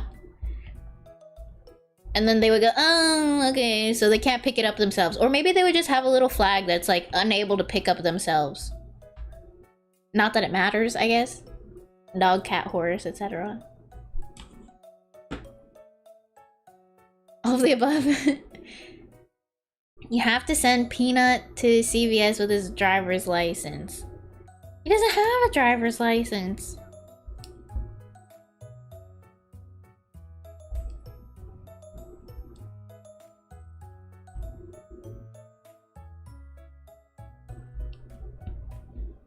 Dogs are definitely capable of picking up their own meds. I really want to take my dog out. Like, speaking of, you know, like taking pets to pick up their own meds and going outside, I want to take my dog out, but of course, like, I don't think anywhere is technically dog friendly unless you have a service animal, of course, which is not even like being dog friendly. That's just, I'm pretty sure that's the law.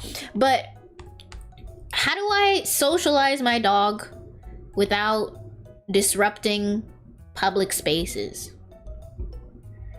I feel like they're similar to children, where it's like, unless they're controlled, super controlled, people don't want them out in public. But the thing is, I can't learn to control him and expose him to things he needs to control himself under without, you know, taking him out to places like that. And like, children get a pass because they kind of have to be outside. And I guess parents go through a lot because I'm sure people these days don't really want to see their kids. But you know, a dog is kind of like, leave him at home kind of situation. Put that dog behind the wheel. You gotta swipe the doggy credit card. A poodle would probably be a better driver than me. I would hope not. Cats cannot be trusted to pick up their own meds. Are forests common in the US, as in living right next to a forest? Yeah, I think so. People live next to forests all the time. People live in the forest.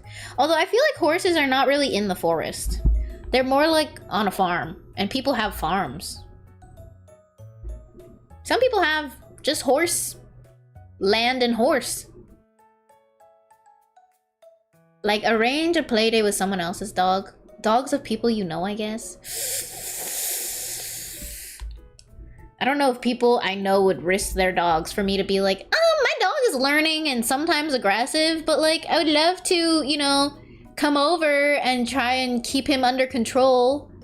Would you be able to do it? But the thing is, I don't even think other people's dogs near me have that much control. Today I was at the park. It's not even a dog park. Lots of dogs out, that's fine. And trying to, you know, get my dog comfortable with being in the park, seeing dogs. He's getting better at it slowly, but there was a person with their dog off leash and I was like, damn, I really can't have this dog come up to my dog if it's off leash. Like, my dog not friendly. And I'm not one to talk to people on a park, and I don't want to be like, hey, do you think you could grab your dog? I'd love to be able to pass you up. I don't want to talk to them, you know? I don't want to deal with them. So I'm just kind of like standing a distance away so that my dog can kind of get used to seeing them. And that's good too. It helps. But I definitely also was like, they're taking up the entire road with their off-leash dog and their on-leash dog and their stroller. The stroller's for the dog, which is fine. I don't care that they have a stroller. I'm caring that they are not moving in the middle of the road and I am the traffic behind them. And I can wait so that my dog can kind of, you know, see the dog, which is fine too. But it's like, I also would like to teach my dog to like ignore the problem completely and just, you know, swiftly walk past them. Cannot feel comfortable doing that if you have an off-leash dog. I'm sure the rich people bring their dog to doggy manner school. I gotta bring my dog to doggy manner school. If you catch me on the road, pull over to the side for your own safety. You know, now that I've switched to the mindset of driving where there is no right of way unless it's my right of way. So I'm driving like all the other selfish people on the road now. And it's been easier, guys. When people don't realize that you're trying to be a safe driver, they just think you're a crazy driver. And so, you know, they're much more wary of you. So like, the other day, I signaled only for a short amount of time and not as long as to be like, oh, will this person let me in if I properly signal to them that I would like to move in front of them? I signaled for like a second and like started swerving my car a little. They instantly slowed down for me. I turned out, good luck everyone else mindset. Yeah, exactly. Except, you know, I'm still using my turn signals.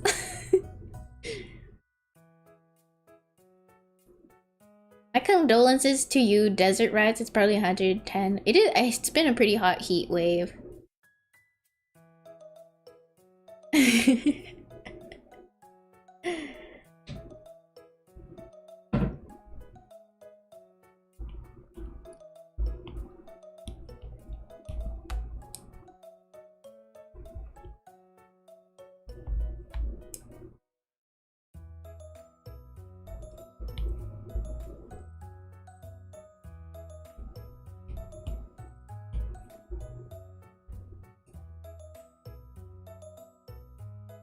Glad to hear you actually use the turn signal. I use it a little too much. I also realize I do a pretty bad habit of putting the parking emergency brake down before I put it into park, which has inadvertently I don't think I skip on using the word. I end up sometimes forgetting to put it in park. And then I just turn off my car, and then my car gets mad at me, and then I have to turn it back on, and then put it into park, and then you know, it's really awkward. It's a very bad habit. Oh yeah, I know. Because to me, when I learned, I was like, oh, it's probably much safer.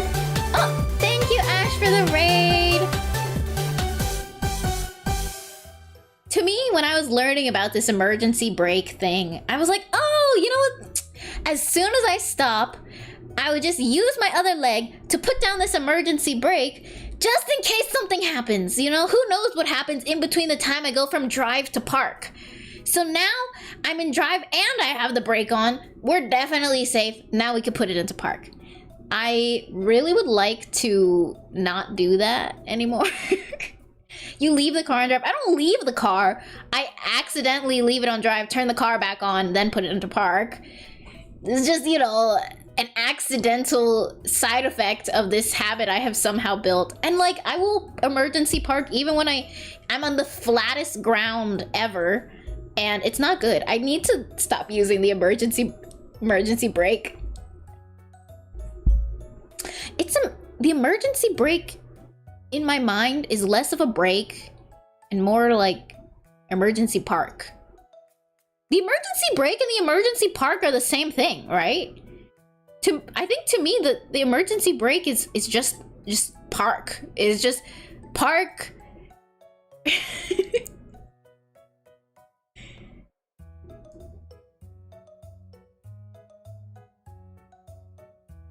How are you doing, Ash? I hope you had a great stream. Welcome. Why emergency brake to shift when you're already holding the regular brake? Because I'm afraid that I might let go of the regular brake. If I let go of the regular brake, I start going forward. No, it's not the handbrake. It's the brake that you can... My emergency brake is the one where you can press down with your foot on the side. It's not a button, but it's still like, it goes... You know? Let's just use the emergency brake instead of the regular brake. Okay, yeah, go lick and get ready for bed. I hope you can cool off soon. Is it the emergency one or the manual one? The manuals? Is it not an emergency one? Sometimes I switch to emergency brake and neutral at red lights. I just stall the car, much easier. Stalling the car is not a good thing, right?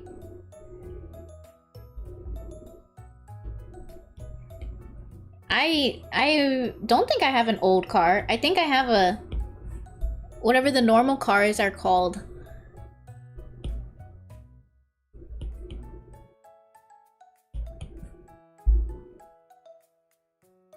Most people call it a parking brake, probably. Okay, it's the parking brake, I believe.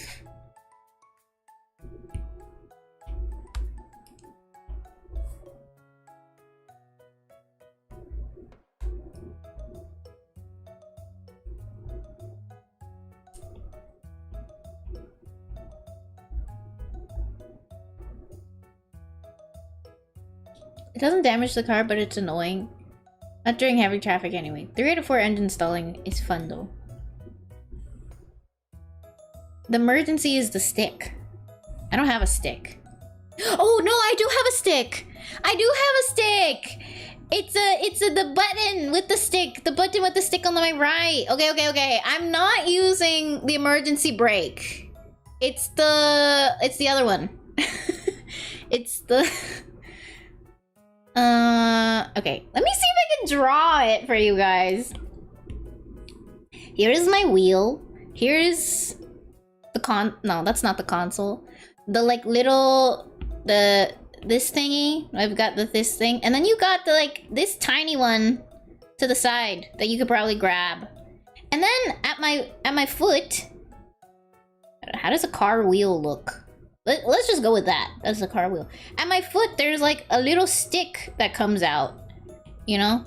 And it has a little pedal on it. And here are the actual pedals though. And I press this thingy.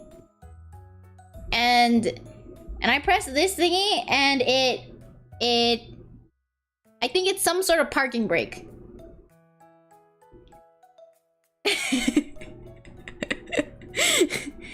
Yeah, I pressed that first before going into park. Is that bad? Handbrake, but at like... No, but I have a handbrake here, I think. Yeah. There's like... It has like the little button right here, and then you're supposed to be able to like pull it back or something, right? I've never tried. Is it Prindle? It's not the Prindle. The Prindle is right here. This is the Prindle. So like we've got like, I think drive here and like park up here. And then you've got like something next to this. I think. Maybe not. I don't know. It's a sedan. I'd probably do that too if my emergency brake was on my foot. Yeah, so what I do is I'm like, okay, foot is here. And then, you know, I'm in a parking space, and then I put my foot here. I go, and then I take my hand and I go, I park, and then I go, boop, turn off the car. But lately, I forget to go, and I turn off the car. Let's not press on mystery sticks in the car. Car just hates you if you keep driving without push down. I don't... Oh. Sometimes when I'm backing out of the parking, I forget to turn this off. Is this really bad, guys? Is it like really bad, or is it kind of like a little bad? It's not the best way to drive. But like, sometimes I'll be like, reverse, and I'm like, huh, why are we going so slow? I don't know. And then it goes beep, beep, beep. And then I forgot to put this away. So then I take it out of the position, the locked position, and I press it again and I lift it. And so yeah. The pedal sounds like a parking brake. I'm not sure where the handle next to your shifter is. That would be strange to have 2 parking brakes. Maybe I'm hallucinating this thing, guys. Am I hallucinating it? It could be that I'm hallucinating it. When does the car make glitter? There should be just one. Have I ever used it? Not that I recall.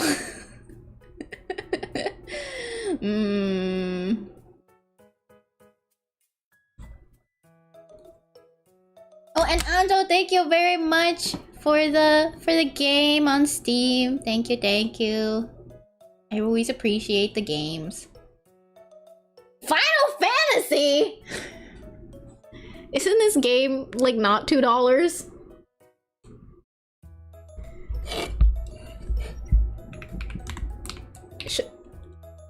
I would love to accept. I don't want to accept if I'm unable to properly play. I don't know much about Final Fantasy. Must have been a sale. Probably on sale. It's a matter of perspective. This is so new to me. Never seen this on a car. Are you sure you're not stuck driving a truck or something? Final Fantasy, which one? XIV Online. Is... Oh, this is the one with... Oh, this is the one with Cloud and Aerith? And... I don't remember this girl's name. But... No, this is not it. I'm very confused. Curb Your Enthusiasm. Did I not look up the right thing? I just looked up Final Fantasy. Do I need to specify? Cloud is in 7. He's not like a character that persists throughout the games.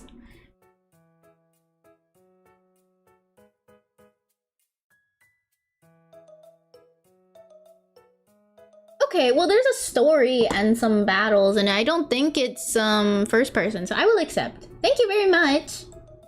Seems like fun. I know a lot of people talk about it.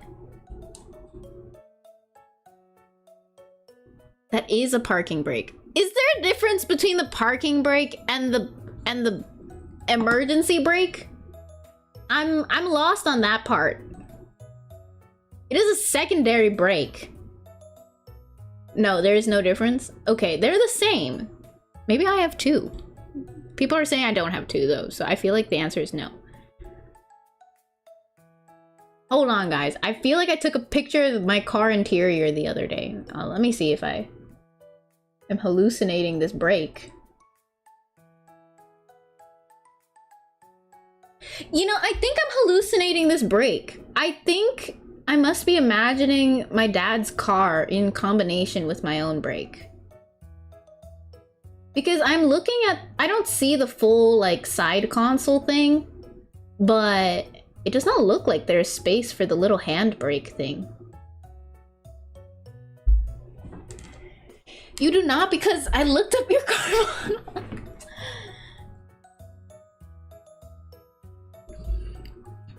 Is it a clutch pedal? Guys, I don't know what a clutch pedal is. I looked it up just now. Is it really so important? I just wanted to know if pressing the emergency / parking brake was bad before turning off my car. And I also wanted to know if it's bad if I accidentally start reversing with it still on. Not really? Great. Great, great, great, great. Girl, I don't know either. You won't know the clutch pedal. Cool. I don't think I have a clutch pedal. Only when you accelerate with it still on. Okay, I'm not accelerating it with it still on. I'm kind of just like taking my foot off the pedal. We don't even know what you're pressing. If you could make your best judgment based off of the description I have given you, what would you say? Girl math is just to not worry about it. That's how it works with me. You know, it's not bad. Just don't drive with it. If you drive too far, you'll cause more wear and damage. Cool, cool, cool, cool, cool. I'm not driving anywhere with it. They usually tell me in time. Okay, time to make this green cuttlefish. You'll be proud if you get the hang of it. Manual? I don't think I'll be proud. I've grown up a little bit more and I've realized I'm not really proud of accomplishing things. It feels wrong to say, but like, then you're more capable, and then people stop doing things from you, you know? For you, you know? like when I we have a Tesla, and I still haven't learned to drive it. And because I haven't learned to drive it, I'm never expected to try and drive it, you know? So I get away with like, oh yeah, I can't drive it, I can't run that errand, we have no other cars at home to do anything about. In a more serious manner, I'm also kind of like, ooh, in an emergency, it would be good if I learned how to drive the Tesla. And so... and so I'm kind of like, ooh, in you know, if there is a emergency situation, I kind of need to know how to drive the car. But you know, emergencies are rare, and you know, I feel like if I don't learn how to drive it, I don't need to use it. I don't, you know, I'm less responsible.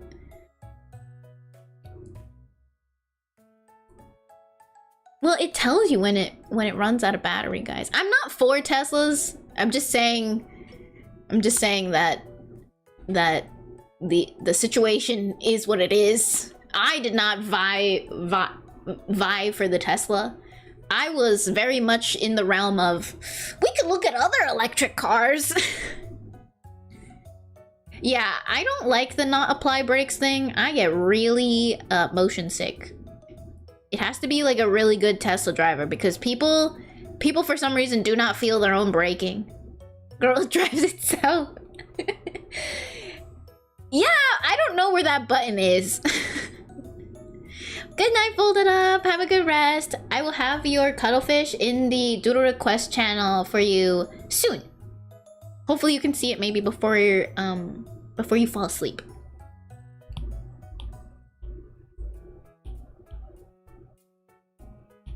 Oh.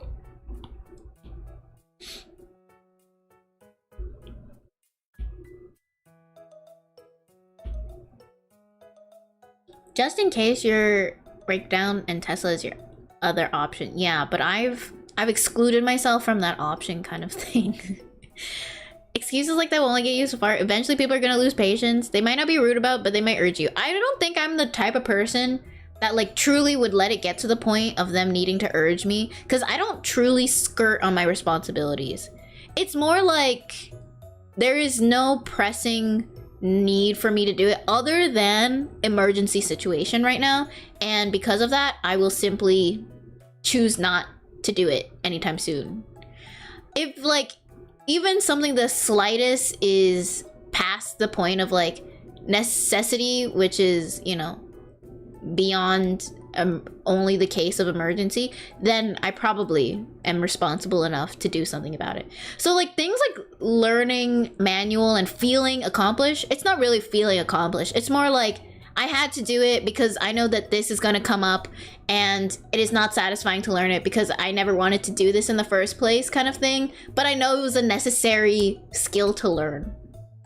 If it is something that I'm like, oh wow, yeah, I really want to do that and accomplish it, I feel much more satisfied. I cannot just do things and learn things and then feel accomplished. It has to be specific things. Oh man, I hope that Tesla features are not the standard for electric vehicles. I feel like Tesla is definitely changing the game in a bad way. Are they the first ones to do like the gigantic iPad in the middle of the car? That is like the worst thing I've ever seen about these electric cars and new cars. I can't do a giant iPad in the middle because it's just like, one, like I can't always keep up with technology, and I know that just because watching my mom try to deal with the iPad, I'm like, I'm gonna get to a point where, you know, like maybe I get a new car when I'm her age and I need to catch up with like ridiculous technology that is not made for ease of efficiency but mostly to look cool, and it's gonna look like this. No offense to my mom, but she's opening so many windows because she's created, you know, awkward habits as to where things go, because in trying to find them she has pressed certain things and she repeats that process every time she's trying to find something, and it looks so bad. I'm like, this is terrible UI. And so yeah, I think the gigantic touchscreen iPad thing is weird.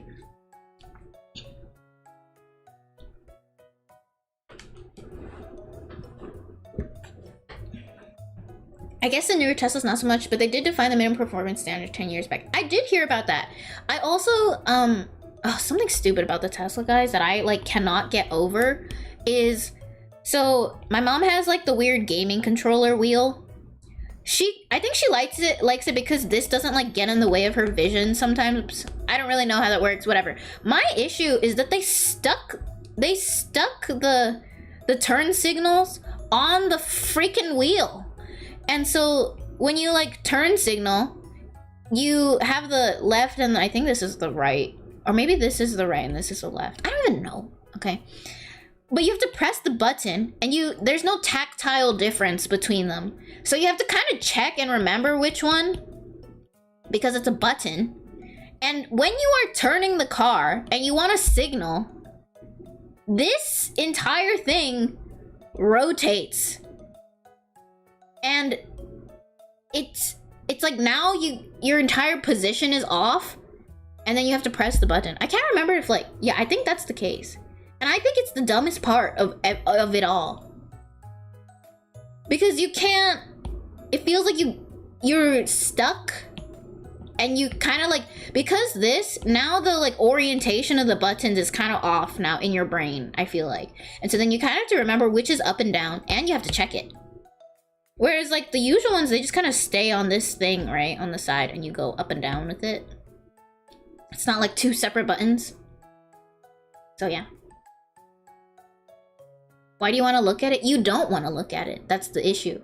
You shouldn't have to look at it. But like, if you don't remember in the moment, this, like, I can't imagine that this is an easy habit to form. Like, oh, which one is the top one and which one is the bottom one for turning left and right? It's not even like the left and right. If you're gonna make it a button, I feel like make it a left and right thing and then put a tactile little thing, you know? Anyways, I think it's a bit weird. I assume the wheel doesn't turn far around as a regular car's. I think it does turn around as far as a regular car's. I'm pretty sure it goes like all the way to here, which is pretty much a turn, right? Anyways, that's kind of how it goes, I think. I don't know. I'm trying not to pay too much attention to it, guys. I want to learn how to drive it, actually.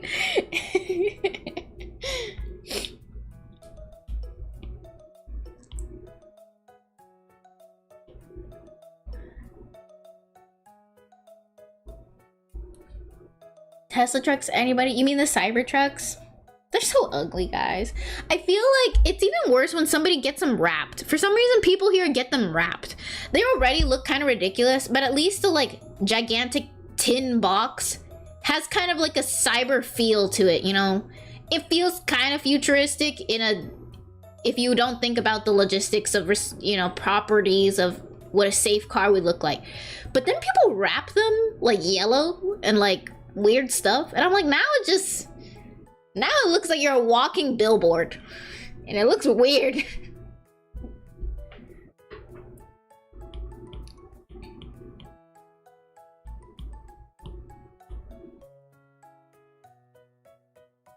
The buttons are becoming more and more standard in newer cars in general. The buttons are weird. I feel like it should be it's gotta be at least tactile difference would be much appreciated. How are people not embarrassed being seen in those things? Because their community of friends thinks it's cool. They look like a Star Fox Super Nintendo Polygon chip, like it's unfinished. The Cybercars look so junky, not aerodynamic to save fuel, I'm not gonna lie. I'm not sure that people buying trucks are ever trying to save fuel. Aside from Cybertrucks, I just have an issue with trucks in general. I think the only time I'm like, okay, it's a truck, is when I see like a mangled up truck with stuff in the back. If you don't have stuff in the back and your truck doesn't look kind of mangled, I don't think you're allowed to have a truck. You just got an SUV with a really big butt and it's wide for no reason. How are some of these gigantic trucks also allowed to have the nubs, the spurs, what they call it? The nuts, the bolts, the nuts and bolts that like have little spikes? They're already wide.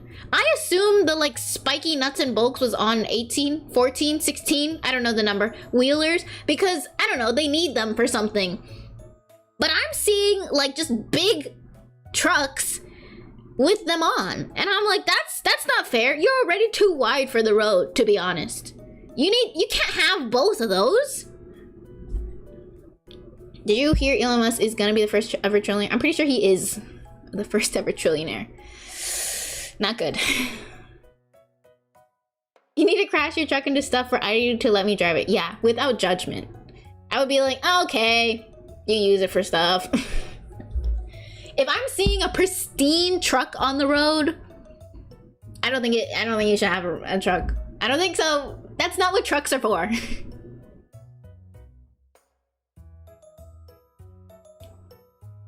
Automakers didn't downsize their trucks after the increase of gas prices in the 1970s. They only made them bigger. I don't like the spikes on the wheels. What is with the spikes on the wheels? I want to know what's the situation there. I feel like that's not fair. You can't have spikes on the wheels. Bring back small, reliable trucks, please. Yeah, that would be nice. But people are not getting trucks to be reliable. If they were getting trucks to be reliable, they have a one already that looks a little mangled and has stuff in the back. Trucks that take 2 parking spaces don't have souls. I saw this asshole in a parking space. I don't know how they were triple parking, but the truck wasn't technically larger than the space, but I wanted to pull into this space, but I think like their wheel was here and maybe their tail was here, and so they were triple parking. Maybe that was it. Anyways, that was crazy. And I feel like I'm seeing ridiculous sports cars also double park by just like sitting on the middle of the line. And the sports car that I saw do that, so there's like an empty curve in this parking garage here, and there's a parking space, parking space, parking space. This is kind of like dead area. The car parked right here. And I thought that this was a parking, and you know, there's a car here already and a car here already. So I drive up to it and like I nearly turn into it, and he's just confusing the rest of us because for some reason he really wanted the buffer space from here to here. I don't know why though, because there's another car here and I can't imagine that like backing out of this was gonna be easy. I can't remember if he was backed out of it or he already had backed into this, so maybe it was easier to get out just like this. Anyways, my point being that like, I feel like you can't be allowed to do that. You cannot buffer space. Did the sports car look like a Beetle?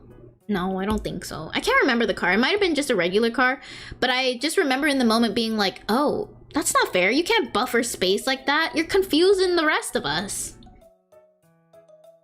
I can understand like, okay, a little over the line, you wanted to buffer a little space. He's like halfway, like dead center to the line. That's not cool. Key the car, steal the parts. No, I can't do that. Unfortunately, I was raised to be hyper anxious of the consequences that may occur should I step out of line. It's not even step out of line. Even make the thoughts about stepping out of line.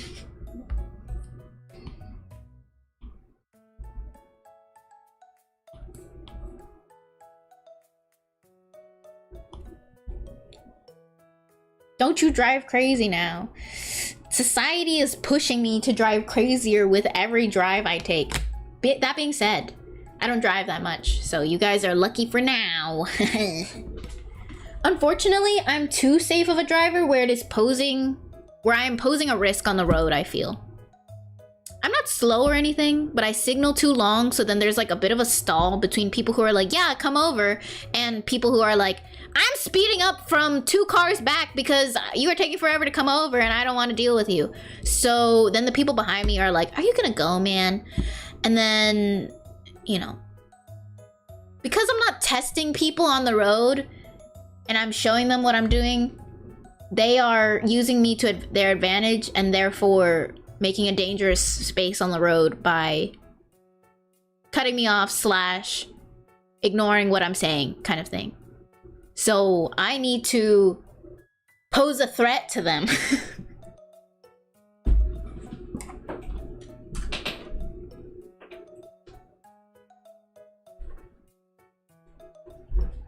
Have I looked up defensive driving courses? No. I don't want to. That sounds like I have to take more tests. You mean you were raised to be a functioning adult? I don't know. I don't take any risk. It's like, I always thought like, oh, that stupid book smart versus street smart thing doesn't mean anything to me. Of course I know what to do in the streets. I don't, guys. I expect people to reciprocate things for me and assume that people will always follow the rules just like I have done, and that the people who don't follow the rules are few. I think it's most people are not following the rules or bending them, and the people who follow them are few. They're bending them just so like it's within the social construct of allowed things to do on the road, you know? You're allowed to not share your lane. Is it nice? Not really, but I don't have to wait here for you to, you know, get in front of me and potentially slow me down. But, you know, it would be nice if you would let me over. As a person who's non-confrontational, I would love if you could just go, like, thumbs up out the window. Go ahead, come into the lane. I'm waiting for you. Nobody's doing that for me. And I don't think that's a functioning adult, because I'm waiting for that and nobody's gonna give me that. That's not functioning. I need one of those bumper stickers that are like, let me merge or I'll cry. You know, I'm gonna cry if you don't let me merge. And I feel like people would only be meaner. Personally, I let people be crazy and give them extra space. Not worth competing in assertiveness with reckless people. That's what I'm saying, though. Like, the other day, I was in, like, bumper-to-bumper traffic getting off an exit, and people are obviously trying to sneak through this exit, and I'm the type to, at the very least, wait in line. However, I used to also be the type to not let people in, and because I leave enough space, I don't leave enough space. I leave the amount of space that the driver handbook told me to leave, which is at minimum 1 car space. If you're bumper to bumper, I feel like 1 car space is the same, you know, thing. Bumper to bumper should not be a thing, because now I'm like trying to not let people squeeze their ass in, because people don't care about their cars. They know you'll back off. They know that other people care about their cars that much. So the other day, I decided to relinquish myself to the social construct of just not letting anybody in. And I would very frequently see people try to get in, saw that I was being quite aggressive on the, like, scooting forward, and they would just leave. And I didn't have to deal with the pressure of seeing them be like, oh, you have space? Oh, you have space? Oh, you have space? Oh, I'm gonna scratch your car. I'm gonna scratch your car. You better back off. You better back off if you don't want your car scratched. And then I back off. But I didn't do that. And I was like, wow, so this being like rude on the road thing kind of works. And I don't know, at the same time it was like, it's so out of my comfort zone, you know?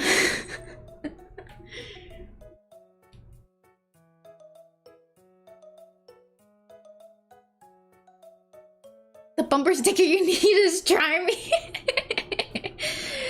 I don't want to be tried. I wish that people would just get in line, you know? I understand. Okay, I gotta explain this exit thing, okay? Because my mom is really funny. We have arguments about, like, the way we live our lives. And I feel like my life is a direct result of my mom, the way my mom lives. Just be careful. I'm being very careful. I feel like I'm very careful. I'm not pushing anything, guys. I'm just being a normal driver is what you might define it as. So there's the exit 1, exit 2, all right? And there's a lane here. Turns out at the end of this exit, that this star exit versus this triangle exit, people really want the star exit. Thank you so much, Demon Hellcat, for the raid. Not only that, some people are funneling onto the highway in a roundabout to get past the star exit onto the highway here. This will be the squiggly, the actual highway. These people are, you know, crossing all the way over here. And there's these people who everybody wants to go to the star exit. You know, we've got this guy and this guy and this guy and this guy, and we've got this guy, you know, trying to get to the squigglies, and nobody wants to go here. Nobody likes the triangle. And so what's happening is that people, because the triangle lane is open, you've got people over here being like, hey, let me in so I can get off the star exit. I want to go to the star exit. And these people are just like also trying to like, you know, funnel over. And so you've got 3 people merging into this lane. I guess this doesn't count as the merge, but like you've got three things kind of going into one lane. And like normally what you're gonna do is, I don't think this is safe either, to be honest, but this feels like what it should be for the social construct, which is along the squigglies, you see this line forming and you go, oh shit, there's a line, and then you go over here and you like merge really early. That being said, it gets to the point where sometimes the merge, you are crossing so early that you are going from the squigglies from another like roundabout coming into here. So sometimes you're crossing over that like white line that's indicating there's a space here for safety. I assume that's what the safety space is for. So that there's like time for these people to kind of, you know, see you, and you're making it more kind of dangerous by crossing over here where you shouldn't be crossing. However, I take it to kind of be like the lesser of 2 evils, which is there's no one's gonna be here, so you're probably safe. You can see the people coming up here, so you can check whether or not you're allowed to do that, and then you get in. Sometimes the line will get too long that you can't do that, and I'm just kind of hoping it's never the case for me. Anyways, so then I don't know how people are gonna merge from here. That's not my problem, okay? It's never happened. So then people get in line. However, people are not getting in line. I am getting in line. I wish the social construct was people just get in the line. I think the better thing would definitely be having some kind of zipper merge. I think this is a poor situation, honestly. Like they need something else to be happening, like a complete redesign. However, people are mostly going here and being like, I'm turning this lane into a zipper merge, and I'm checking to see if people will let me in. And what it really turns into is just make this line even slower, because now we're like full stop on the highway, because people will come in and they'll like, let me in. So this person feels so pressured that they completely stop, and everybody's waiting for this guy to inch his way up here, because this line isn't moving that much. But even then, he has to fit his entire car here when people don't already want to let him in because they waited in line. And yeah, I don't really know what to do about this other than choose my own way, which is get in line. My mom, however, is one of these people. She never waits in the line. She refuses to wait in the line. She skips the line, gets to the front where I think like most people are merging through, and like forces herself in, because this place kind of like opens up to like let people go across and like also go forward. So it's a little kinder here than in the line, but I'm pretty sure that's what she does. And the stress of trying to do that here and watching her is probably why I get in line, because the line is like safe, you know? You just sit there and eventually you'll get to your destination. So that was my recent predicament, and that's when I didn't leave one car space, guys. I dangerously was close to the car in front of me, and if they moved, I moved, which was so dangerous because I felt like I was gonna hit their butt. But I did that so that people would not scratch my car, or at least threaten me. I felt very proud of myself for not getting cut off.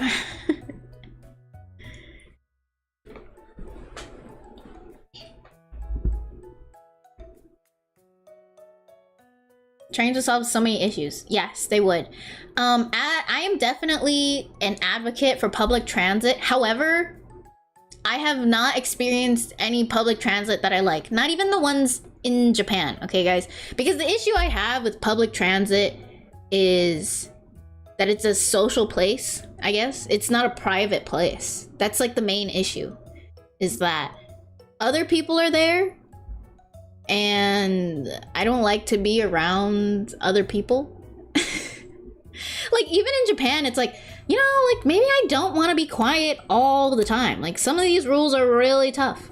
And there's also, like, the pressure of, you know, do I sit? Do I not sit? Do I offer my seat? That kind of thing. There's that comes with it. And then, like, when I went to New York and tried public transit again, it was like, ooh, this is really disgusting. I don't think I should be touching things, and it's kind of gross because it's not taken care of, because I guess maybe there's not enough funds directed for it. And then I had public transit when I went to college, and the buses were not on time. Yeah, not enough funding, whatever. I get it. I'm an advocate for the funding, but the other issue is just, you know, there's people there.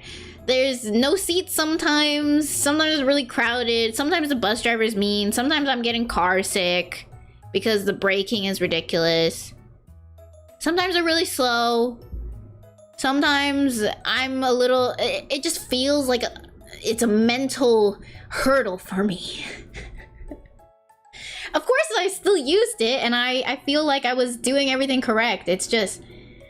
It takes a lot out of me in comparison to the mental strain I go with being like, oh yeah, my car, my thermostat, my space, my air, my room, my leg room, my arm room, my my other stuff.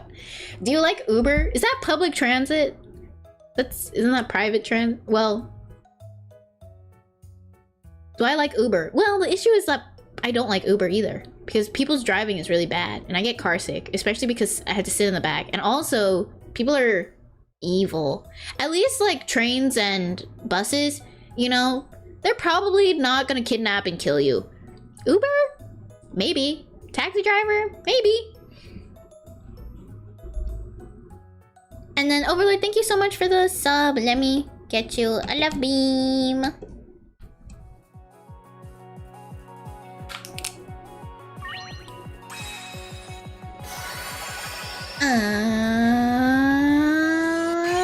Fun. For public transit to work, the entire city infrastructure has to be built around it. Yeah. I'm also a slower but reliable and safe driver. I just take detours to have a less annoying drive. Lyft drivers always have such nice cars. I don't know anything about Lyft or Uber that much. I take it only if necessary in another state because I'm visiting or something. You've seen people fight in buses. Yeah, you see, the issue with like public transit is that the public is there and it's for the greater good that, you know, people have access to public transit. But I do enjoy my my car and my private transit so much in comparison. But I still advocate for public transit because sometimes I can suck it up and use it to get somewhere if I, you know, don't want to drive. So I think the option would be nice for sure. And the funding should go there. Will I personally use it is another story. I had to practice driving today. I wanted to cry the whole time. I don't get how people do so easy. Oh, I was also someone who wanted to cry the whole time.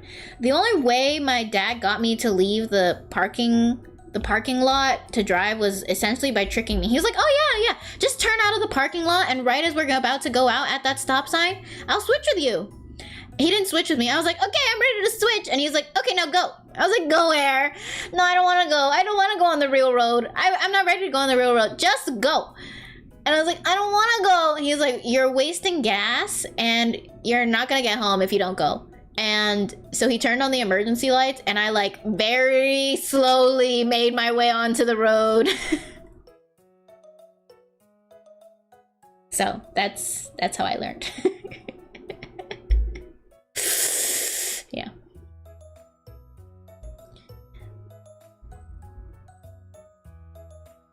It's isolating and causes extra infrastructure dependence. People who live in a walkable city with public transit can't leave that city easily now. Yeah, that's why then you have to, it's not a city that needs public transit, it's a state that needs public transit. It's not a state that needs public transit, it's a country that needs public transit.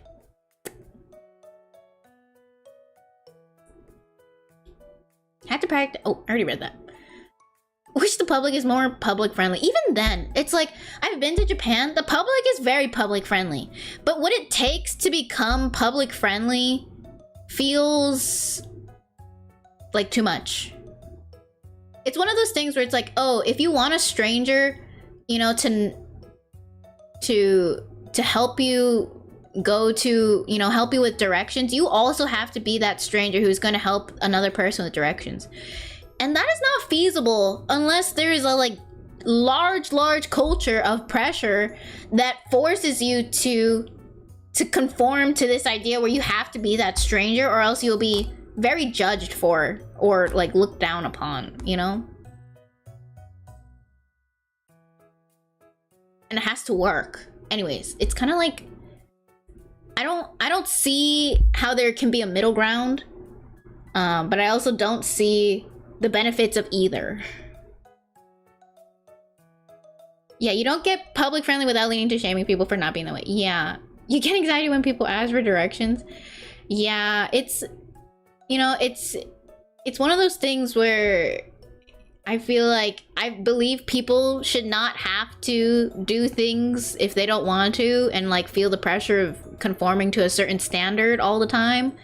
But at the same time, the society that has these standards seem to run rather smoothly in public, at the sacrifice of, you know, personal freedoms. The middle ground is just mild shaming, but then it's like you can't trust people to do things, and it turns into like, I guess like a better standard, but not the best standard, and so you're still under the guise of like, oh, there's a small percentage of people who are not going to be that way, and you don't want to run across one of them. So then you end up having this fear that, you know, you don't get the comfort of having a society that is running smoothly, because you're never sure. Even like a little bit unsure, you wouldn't do it. Yeah, people are scary. But like, if you had a society where people were shamed into not being scary, it might work. Yeah, mild shaming, mild trust, right.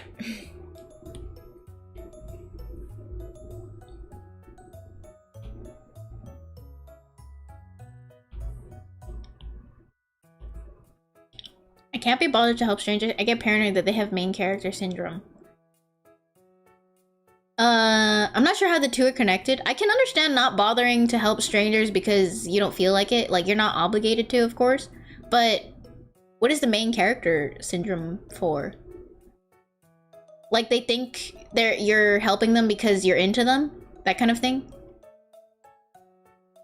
Like, I totally get that too. I understand that. Like, I don't want to give people the wrong idea because for some reason, well, you know, you step out of the box of like, what is considered average?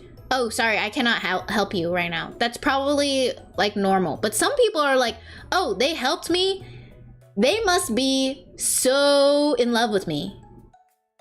And so then it kind of turns into something you didn't mean for it to happen.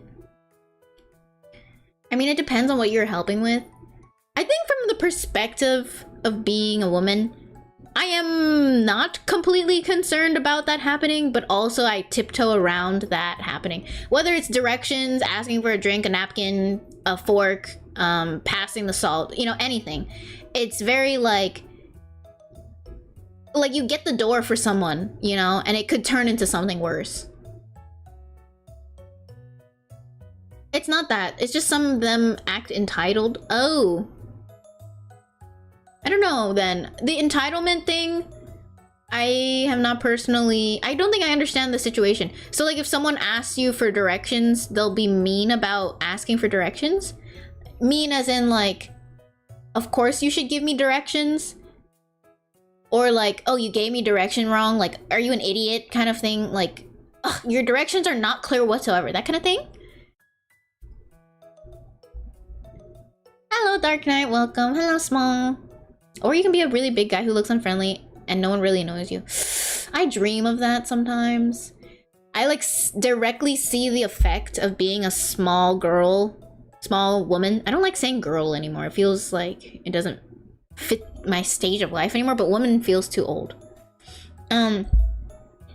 Anyways, as a woman, I see instantly when people's demeanor change after realizing they're sitting on a plane with a small, short woman.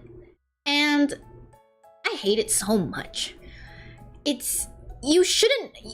cannot, you know, like, why has your demeanor changed? I could be a crazy person. I could, maybe I have no control over my arms and I'm a serial slapper, you know? I'm a lady. Oh, that's good. Yeah, I'm a lady. You know? Who knows what my legs and arms do? You should not get to feel safe around me. Truth, you do be crazy. You do not deserve that, you know? That being said, I mean, I don't want to go around scaring people, but sometimes I dream about it, you know? Like, what if people do not do that to me? You know, what if people don't walk all over me? That would be so nice, you know? Maybe I don't even need to be assertive. I can just be a nice person and people will be like, wow, I thought you were a big scary person, but actually you're so nice and that's great. For me, it's like, oh, you're a small lady. Of course you're nice. And then I'm stern and assertive sometimes and they're like, oh, you're not nice. You're very mean. So that's not good. You dream about it? I fantasize about it. Like, what if I was a large, scary man? Maybe my crazy downstairs neighbor would not, you know, scream fuck into the closet and yell at me just because I'm staying up late and they can hear my chair move across the floorboards because the building is old. Is it my fault? No.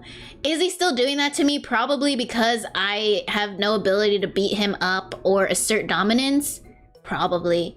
I passed by him in the stairwell and I made a face and I was like, ugh, you know, like a ew, I didn't want to see you kind of face because you're fucking annoying. And he went, what did he say? A smile would be nice.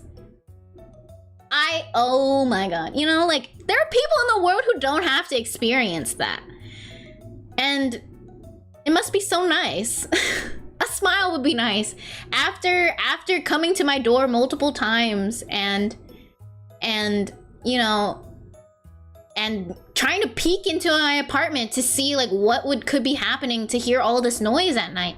And it's me walking in my apartment, getting up to do something, studying late, and the floorboards creak because they're old and he hears all of it because the walls are thin. And I mean, I'm not even partying. I'm not stomping around. I have no music playing. It's just the echo of the room bounces it into his own closet. And he was really weird about it and very annoying and made up weird lies to get, I don't know if it was a lie, but it was like a weird pity party story. He's like, I'm trying to sleep because my grandma died. I'm trying to sleep because I have a heart problem, and that's actually why I have cats. And I was like, I completely understand that. Got some carpeting because management, you know, was like, oh, you know what, we'll try to help. Get some carpeting and, you know, wear slippers when you can. I was like, okay, sure. And I complied with all of that. And they even like came into my bedroom and switched around the furniture to what they thought was best. Still had issues. If only I was a large, towering man, he probably would not have said anything back to me after seeing me once. I might have had the confidence to go tell him to fuck off, you know? Can I be honest about it? It absolutely works. I'm slightly muscular and decently tall. Because I don't talk, social anxiety, they have called me nonchalant. So nice. Hello, Litchi does art, welcome.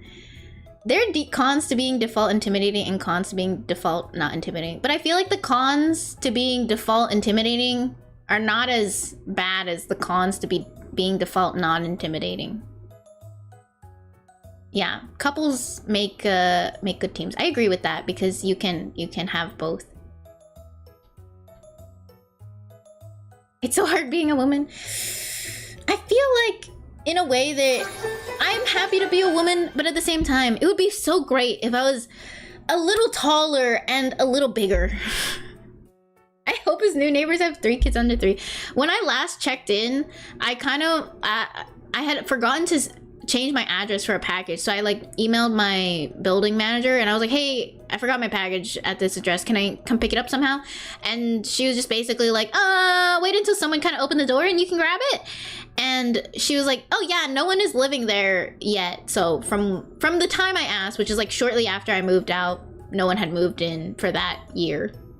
Boo. I'd say the grass is always greener. Maybe. I will accept that for now, as I have not truly considered both sides of the argument equally yet. I'm mostly speaking from a anything is better, you know? Unfortunately, they've determined that I'm a Russian Chinese spy. Oh no. Thank you for the follow, Mimsy. As a boy who was imitating in high school, I got profiled. It made me feel like people were afraid of me, not my friends. I guess it's only better for when you are out in regular society and less within a community. If you are within a community, it's probably worse. If you are out and about in society where you have no attachment to anybody, it's probably better.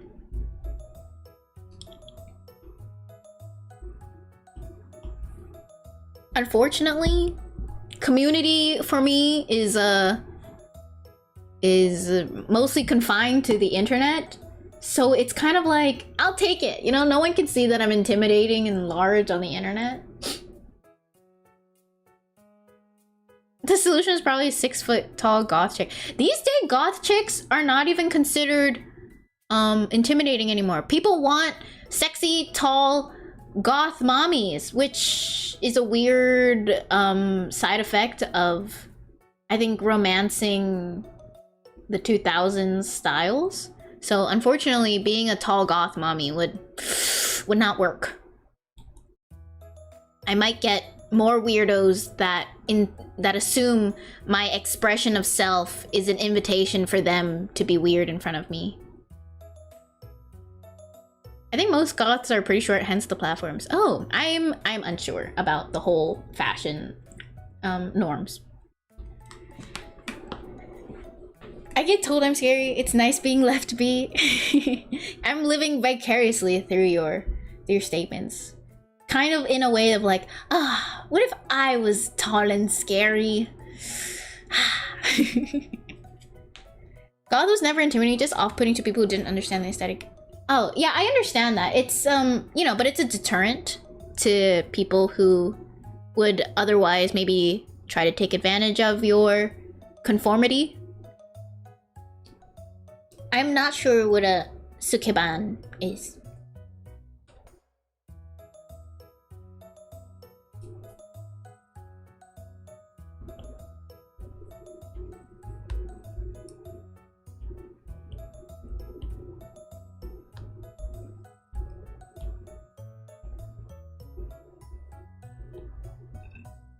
I wasn't trying to say the solution was pure intimidation. I was thinking middle ground. I'm trying to think middle ground. I think middle ground would be turning into an average man. That is middle ground. From the standpoint of being a woman, I guess. It would just be turning into the average sized man. I think that's what I would... That's the, like, ideal position for society. You're not super intimidating, but you're not going to be walked all over. Bye, Corey. Thanks so much for coming by and chatting as well. Hope you have a good rest of your night. Get some rest, and good luck with anything you're doing. Your girlfriend is short, but she is not scared to get mean. You see, I'm scared to get mean. I wish I grew up not scared to get mean. I wish I had a little bit more of a backbone on me. I don't have any backbone. And everyone's like, you know, you just... I feel so embarrassed. Like, the other day, I was practicing standing up for myself, and essentially, you know, the classics, like, like thinking about situations where I would need to say, you know, go fuck yourself, and I was practicing it under my breath because I've never really said like a string of words that could truly be anything other than like the times the guy, the weirdo neighbor, by the way, he was like middle-aged, 40, 45, and at the time I was 21. Really weird. And he told me like a smile would be nice. I just said, excuse me, do I owe that to you? And then he just like didn't say anything and walked to his room and closed the door, and I just kind of kept repeating it. You know, I would have really loved a nice, stronger statement. It just feels like I said such a... I think about it still. It's just so bad. Such a polite reaction. So polite to being insulted. Just say ew. I was making a face that said ew. Yeah, maybe ew will work. I could say ew. So average is what you mean? Yeah, but like a man specifically. I think being an average man. Right, middle ground is carrying a visible firearm. That's too much. That can't be middle ground for me. I'm not that strong. That's jumping levels for me. That's past being tall and intimidating.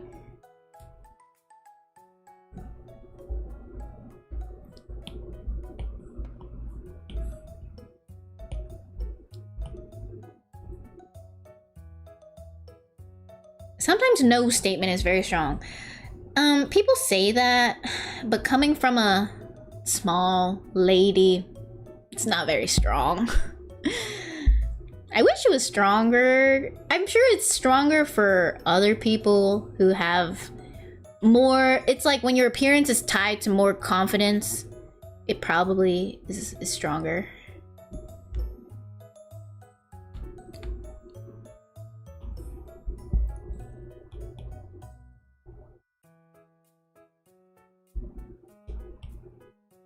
What about spike pads on your shoulder, like a warning sign? Yeah.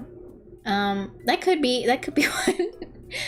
I'm not sure that like really fits with my personality though.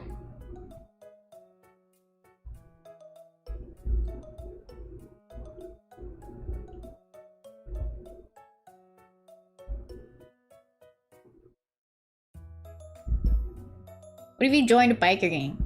We could, you know, try that route perhaps. I feel like people would laugh if I was a small lady in a biker gang. It'd kind of be like, what, are you dressing up, you know? Are you cosplaying? Oh, you think you're a hotshot, you know? Nobody takes you seriously like this. What I truly need is probably a society where I am average. Face tattoo is +4 intimidation. That might work. You could get a yellow vest that says nervous.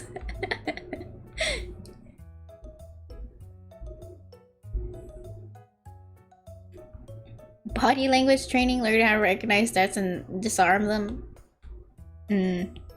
I feel that I need to learn classes on verbal defense. The gears are very serious. The verbal defense is more likely to be needed, and I have no verbal defense. You know, I don't know. I need verbal defense, and I have none. I have negative defenses in verbal attack, and well, that doesn't make sense. Negative in verbal defense and negative in verbal attack. Just bad stats all around for that one. Honestly, easy hack, wear high visibility vest and bright words, hard hack. You kill him with kindness, Merm. That's what people say so that people stop choosing violence, okay? You don't say that to people who are already non-violent. You know what I mean? it's to get people who are impulsive and doing worse by themselves by getting into fights and learning how to be a more upstanding person by taking the high road. I'm already on the high road, and people know that, and they're mean to me. There's a great book called Never Split the Difference that helped me with some of this. It's written by an FBI agent that had to talk to the most violent people on Earth and get a good outcome. Okay, I'm intrigued.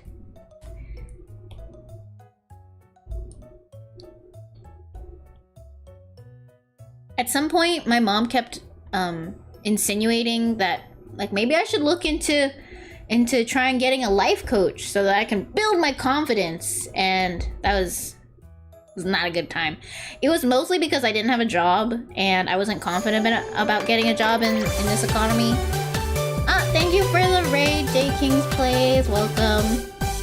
But truly awkward to be like, no, I don't think I need a life coach. I don't want to pay someone who thinks they figured out life. I think it's weird. Yeah, I think life coach is a weird thing. The techniques help me with negotiating and assertive communication. Yes, very posh cuttlefish. Does it look like a fedora, guys? I'm trying to make a fedora. I know a guy who got through many tense situations by wearing high visibility vests and carrying a clipboard. Oh. Okay. Maybe, you know, an option when I really need it. I don't really pay much attention to what idiots saying dumb stuff. I feel engaging with their stupid status shenanigans is sort of a loss by default. It helps when... I would love to also... I mean, I understand that, you know? I also think that it's probably better for me to not acknowledge this person and not give them the reaction. And the overall consensus is that is the best choice to make and move on with your day. But for me, it's truly a losing situation. It's not really like a, oh, whatever, they're a weirdo, I'll let it go. I go, wow, they're a weirdo and that really hurt my feelings and I can't believe I didn't say anything and I'm gonna beat myself up about this for the next week. Truly beat myself up about this for the next week. It's because you're small, it's because you're a girl, it's because you don't know how to say anything back, it's because you're not intimidating, it's because, you know, you're, well, it rips myself apart every single time it happens. I have a very, like, it's a bad example, but essentially, I was on time for a test, got to the bus station early, or no, right on time. No, I was late. So I ran across the crosswalk because the bus had arrived at the red light and they had already opened the doors and then they closed it and they were stuck at the red light. Luckily for me, they're stuck at the red light. I run across the street and I go, okay, can you let me in? And they said no. And I was like, what? And I didn't say anything. I didn't say anything at all. They were not aggressive towards me. It was probably a rule or whatever. They knew the red light maybe was changing soon. By the way, it didn't change soon, and I decided to be the better person, not say anything, not push back. I walked away from the door and waited for the next one to come, even though I got there early so I could have time for my test and sit there in time for, you know, a little bit of relaxation before my test. But I just waited for the other one. I was gonna still be on time, and it just like, I wish I stood there and made her feel awkward about sitting at the red light. Even if it didn't make her feel awkward, I wish I did something, you know? I wish I showed that I like get mad and I don't let things go. Because then people walk all over me, and then the outcome of that experience was mostly me being like, gosh darn it, why didn't I say something? Why didn't I stand there at least? Why didn't I make the situation awkward? Why didn't I flip them off? Why am I so passive? Now I'm like, you know, I don't fight for myself, and now I'm 15 minutes behind when I wanted to be. And yeah, that like it really gets me, guys. And I can't be the bigger person because I always am the bigger person, and it ends up not feeling better afterwards. I probably would feel better if, you know, like I had the confidence to flip them off, to stand there and be like, you see the red light, it hasn't happened and you should have let me in. So it's just, you know, people instantly see me as passive and the bigger person, and they use that to their advantage. And even if they don't use it to their advantage, it just turns it turns me into my own enemy. Maybe rather than a life coach, a counselor therapist could help you develop a perspective of yourself and such situations isn't so hard on yourself. Is this really a situation for therapy? Sometimes, like my mom, I think like the insurance has some kind of therapy attached to it that like I get a couple free or something, and she's like encouraged me to use it for this too, but I'm like, this is like not a therapy thing, right? I don't need professional help. I have a confidence issue, which is probably gonna get better over time, right? As I get older. I need a training arc. I feel like as I spill everything onto the internet right now about this, like you guys are just, it's only reinforcing that I'm a passive person to the rest of the world. I am the better person. I will not think of the perfect comeback in the shower 3 days later. Yeah, I won't have the perfect comeback either. Yeah. I think like what happens with the bus driver thing is like, to me, the worst case scenario is that I flip her off, she gets mad, and we get into a fight. I can't handle that. I can't handle the worst case scenario. I feel like the people who technically can handle the worst case scenario are the people who actually don't realize there's a worst case scenario. Because the likelihood of the worst case scenario happening is not likely. And they don't even, it's not even considered a possibility. To me, it's always a possibility. Is this anxiety? Is it? Or is this like everybody thinks like this? And like people are like, oh yeah, that's a consequence, but I'm willing to deal with it. Or is it, I don't even think about it. My personal headcanon is that people are not even thinking about it. But I would like to believe that the reality is that people are just getting over it and just doing it. You don't really think about it. She's not paid enough to give a fuck. I don't know. Alexa, bro. You don't need anything hyper involved. Just assertive classes, a few weeks, you'll be alright. Yeah, I think an assertiveness class might be good. Growing up, my family called the neurosis, but yeah, might be a low form of anxiety. Yeah, it's one of those things where it's like, you know, I'm functioning in society. I'm functioning day to day. I just maybe I'm not the like recovery time is long, but it's not deterring my everyday life. The recovery time for experiences like that is like 2 days to a week, and then I let it go. Kind of let it go. It like lingers for a month, but not in the way of like everyday life. Like I will get on a bus tomorrow, you know? So then that doesn't need professional help, right? But like I do think my life could be improved should I get over this hurdle, professional help or not. But at one point am I like, yeah, maybe professional help should step in? A lot of people don't worry enough. A lot of people worry too much. Very few worry the proper amount, and no one worries the proper amount about all things. Yeah, that's why I'm kind of like, you know, everybody's different. What makes me think I deserve to go get professional help for this? Why don't I, you know, use this money instead of on professional help to buy myself a delicious meal that will probably make me feel a little bit better, and I know that within about a week, you know, this will be bygones-ish. Or I will simply remember it forever and not feel too much about it, but then bring it back up on stream months after the fact it's happened.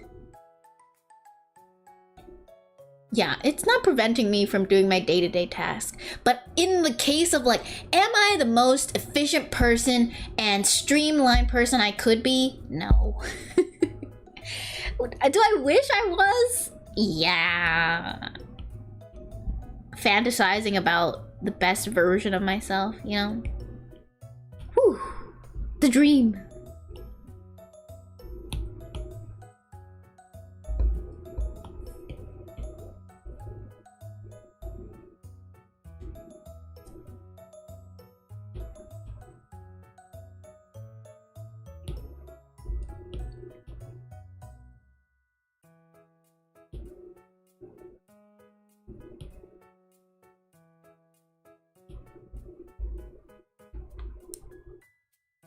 I'm gonna go with a darker hat. Darker green hat.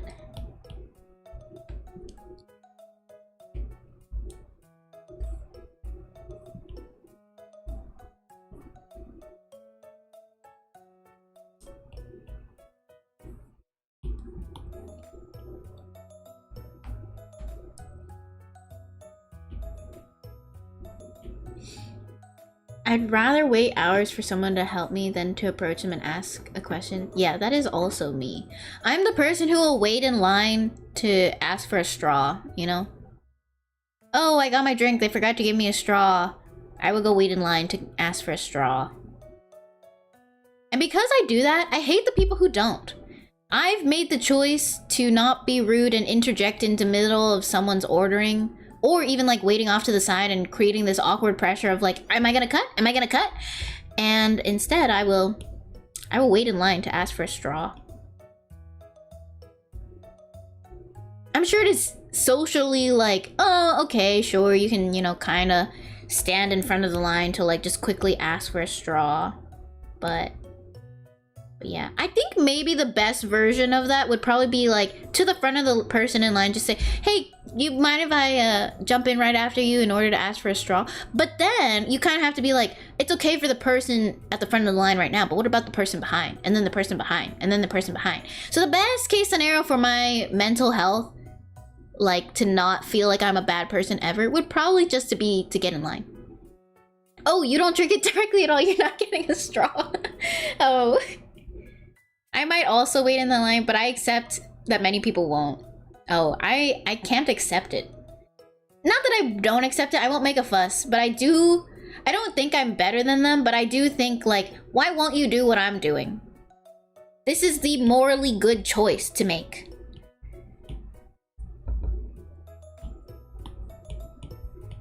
Why aren't you making this choice that I have made? Because it is best for everyone if I get in line. Definitely sounds like assertiveness classes. Oh no. What if there's a really big line? I get in line. Hello, Lord Merrick, welcome. Yeah, I'll advocate for myself and get socially adapted. The thing is, like, aren't I socially adapted? Or is it more like I'm to the point where I'm overly adapted, where it's coming at a sacrifice. I'm overly adapted where I'm not making use of social acceptedness and more or less going off of moral choices. And you can't always be moral and socially acceptable. I'm the opposite. I only go to the back if there's a short line or look for a nearby store that offers straws.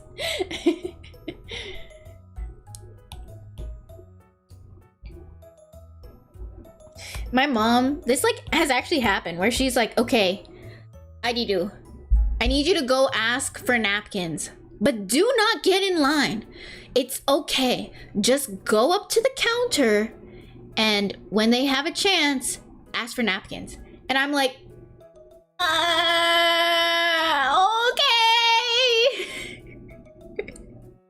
And so then I will do it, you know? And so it's more like I'm really good at doing what I'm told to do if it does not cross a boundary, I guess. But it's like, I won't do it myself. I have immense hesitation, mostly because it's like, oh, the consequence of my mom coming back and giving me a lecture about how I shouldn't have waited in line and I need to be more confident is probably worse than me going up and asking for napkins. It sounds like it physically hurts. You try those counseling? Go in and say you specifically want to work on assertiveness. It's very common. Okay, you guys are kind of convincing me to like make use of these. I was kind of like, yeah, maybe if I have time, I can talk about more pressing issues that are like not so pressing. But I was kind of more or less of like, I don't really need it for anything pressing. But maybe I should make use of it if it's a couple free ones.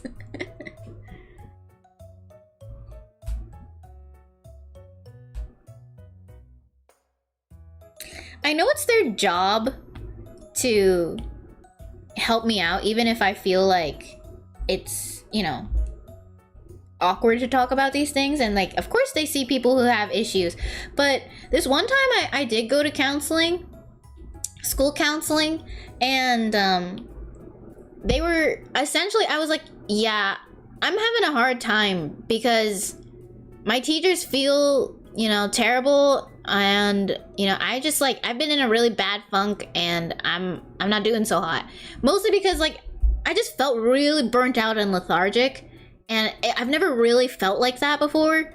I've always kind of had like a decent drive and a decent schedule for myself, that I never had the downtime to be so lethargic.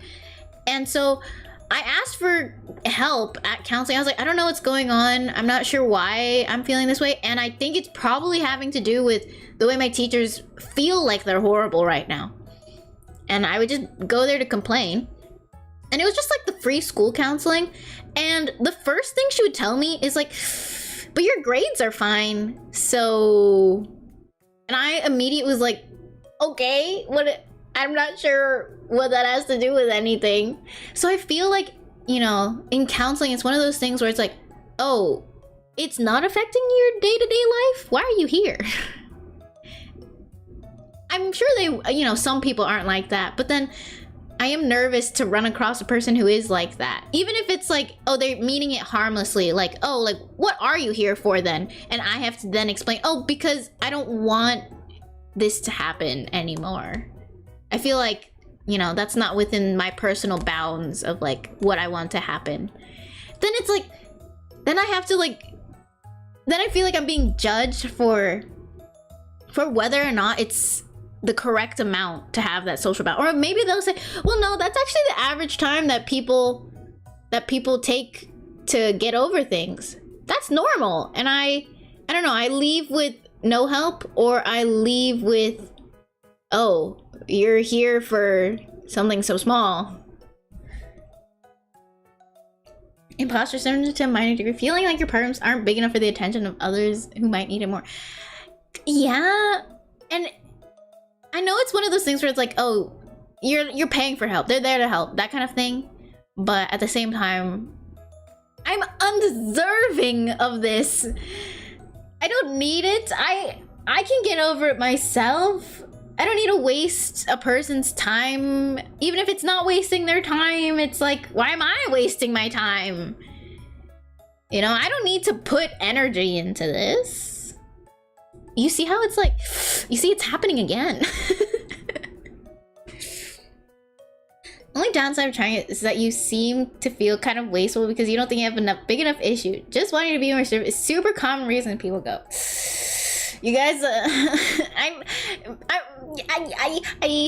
yeah, I know, kind of. I've seen someone do it on TikTok. They were like, I wish I had the assertiveness of like a man that's an asshole. And so then she was like, yeah, I've decided that I need to switch therapists because I need a therapist who can model this for me and like call me out and basically show me what to do, because she basically had to switch therapists because the other one was like kind of just giving directions and tips, whereas the other one, she's like, I need to experience it.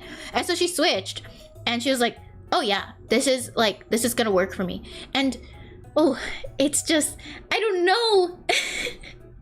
I don't know if I can handle that. I don't even know if I can handle directions, you know? Like, oh yeah, you know, to be assertive, make sure you say it in a calm voice and with confidence. And to feel confident, you just need to work through some thoughts, blah, blah, blah, and practice. Let's say that's the tip. I don't know if that is the case, but it's one of those things where it's like, I could be like, yeah, I'm learning. Will I be able to put this into practice? Am I afraid of my therapist? Is my therapist a normal person? I cannot get into that headspace because it's never truly the headspace, and then she'll be like, go try it the next time you need to wait in line for a straw. And will I do it? I don't know. Hello Lucian, thank you so much for your subscription. Love beam coming right up. Thank you, thank you.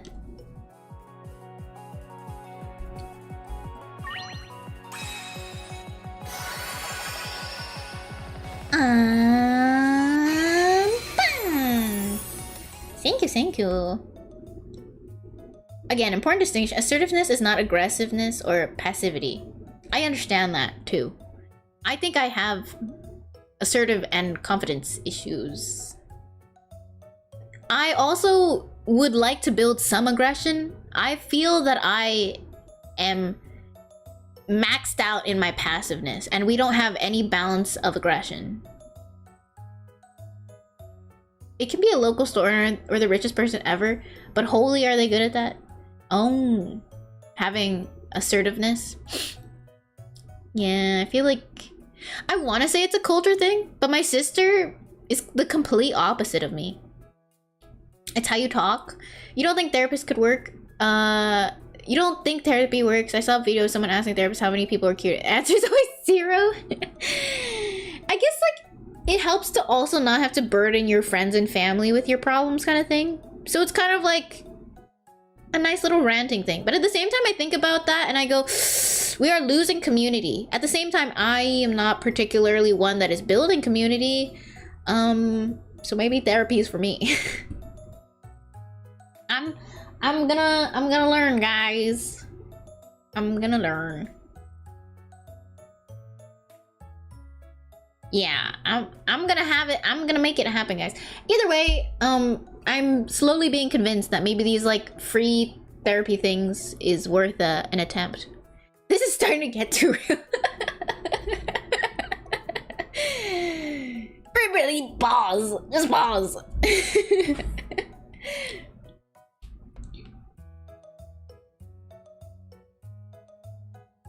Why would you want someone to stop paying you? If you do, they cure someone. If you do, they stop paying you. Okay, I feel like that feels like a very slippery slope to fall down. This feels like the argument that people use against like sunblock. They're like, you know who loves sunblock? The dermatologist. And you know why? Because sunblock actually makes the sun worse because they want you to keep being their patient as a dermatologist, and so sunblock is worse. You need to build the natural immunity to the sun so that you can just not get skin cancer by experiencing sun. How did the people of the ancient world not die of skin cancer? And like they don't know the answers that they probably died of skin cancer. That's why I'm nervous to use the argument about like, oh, it's bad because they actually want to keep their customers. I don't know how I feel about that one.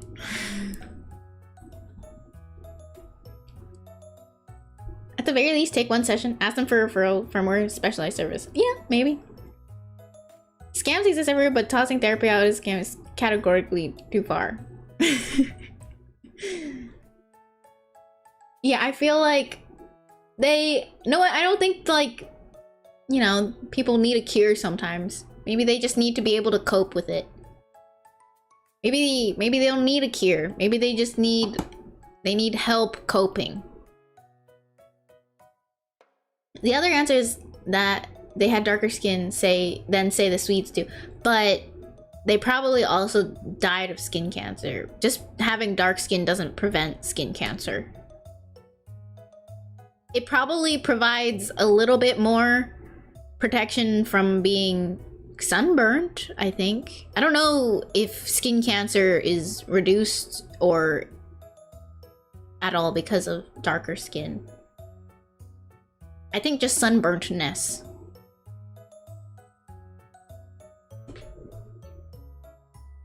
Oh, the answer is they died early, so skin cancer couldn't get them. That is true too. There's probably other things that killed them first. But had they had the ability to live longer and chose to not have sunscreen, it probably would be skin cancer. Okay, I think this dapper little cuttlefish is done. I'm gonna export him. Oh, I forgot to do the white body. And then I'm going to export him.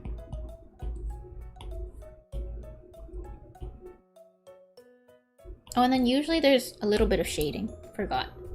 Almost done. Little bit here, and a little here, and here.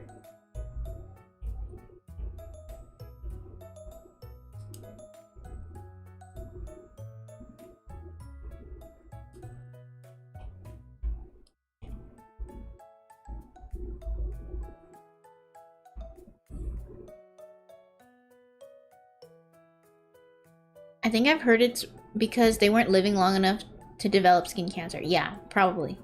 Skin health also has to do with diet and lifestyle. Also, hello, welcome. Listening to you about the bus waiting. Yeah, I got into a really bad spiral after that one, to the point where I was having a little bit of like a life crisis in terms of like, why am I like this? And then I started crying, and I was like, why can't I just make other people feel awkward when they make me feel awkward all the time? Blah, blah, blah, blah. The bus thing, I think, spiraled really fast. It was probably also the like stress of school, because it was finals week, and it was coming to it was probably just bad timing for myself to take on that small interaction that could barely even be counted as an interaction. Anyways, that was just a particularly awkward timing.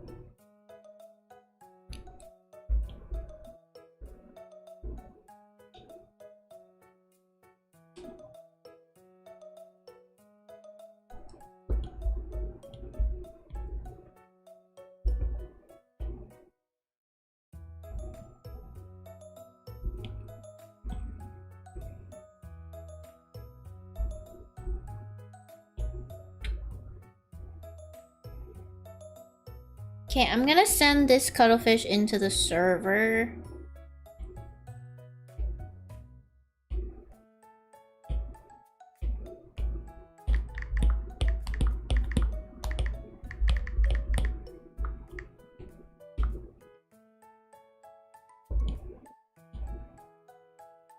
There are places and environments in the world that are faster than what any living animal with skin can adapt to as well.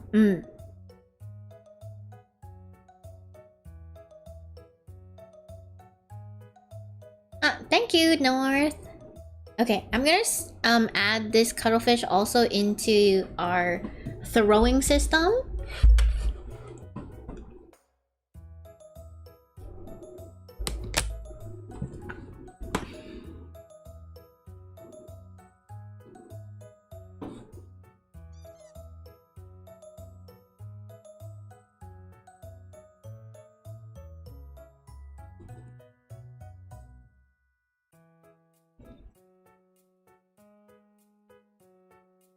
Where is the images?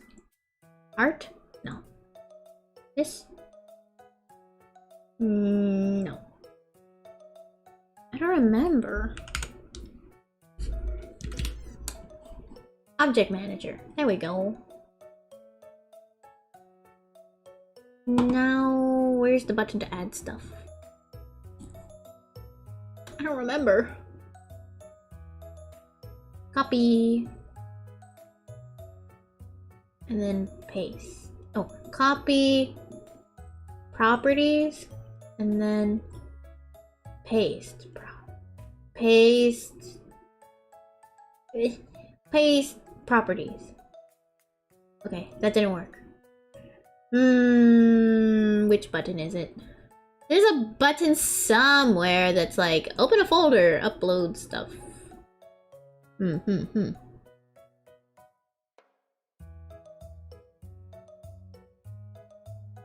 it's not the log one. Question mark. To import, right click on the white panel.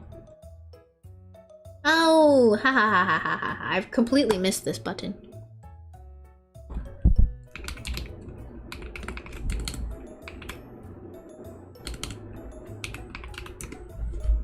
Oh!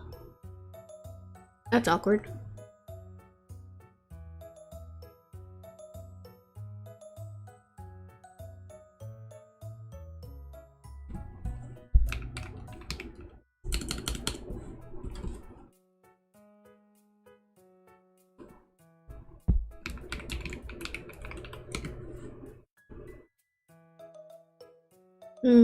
That's not quite right.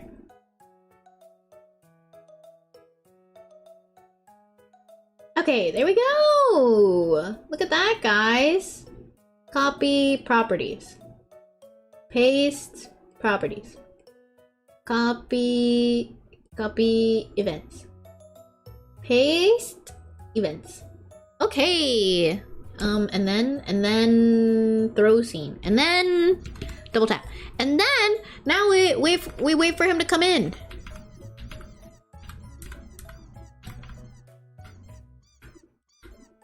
I'm not seeing him.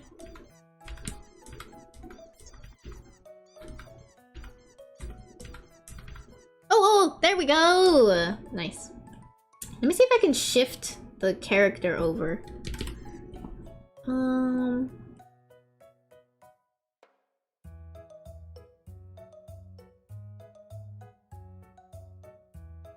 Okay. How do I save this? Control S. Sure. Maybe that's doing something. It moved back! How do I save it? I don't remember.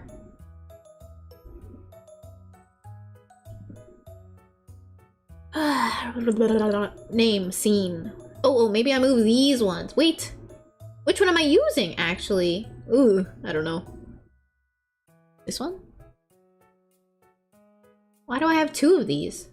Oh, this is... Can I delete? I'm gonna delete this one. Oh, no, that's the button that I use to enable it. Oh, okay. Okay, it's working. I see. He is a rare pull. VTubers would be a nightmare in fighting games, able to edit their hitboxes at will. Very true. Why can't I not see the special member emotes YouTube bully? Oh no! You can't! We have a lot. They're really nice. I'm very happy if you guys use your emotes. Please do. Here's oh, I can't even put all of them. Here's almost all of them. We're missing this one. There you go. Ah!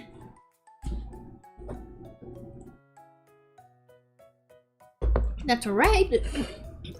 Drink a drink, and then I'll try to talk mid-drink swallow.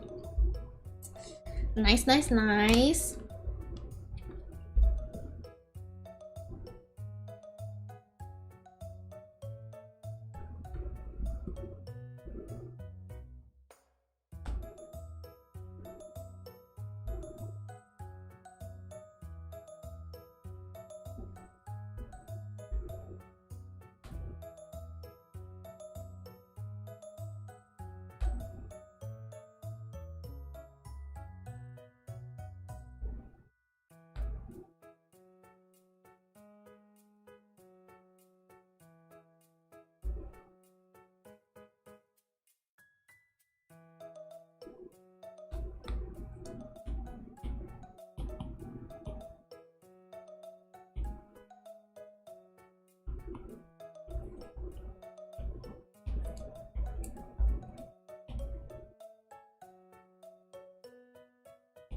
Yes, we have a new cut. Oh, I'm drawing and it's not sharing. Sorry, guys. I forgot to turn it back on.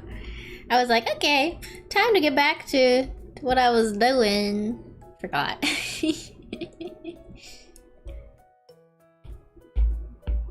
Gotta go get some food. Was fun chatting. Yeah, very fun chatting with you too. Get something nice to eat.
This is like where she forgets to put the car on park.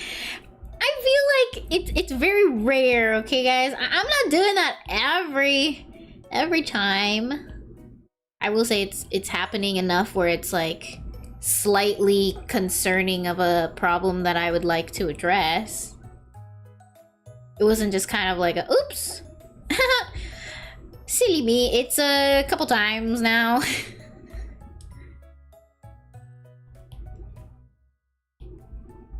But not fully formed habit yet, so still safe.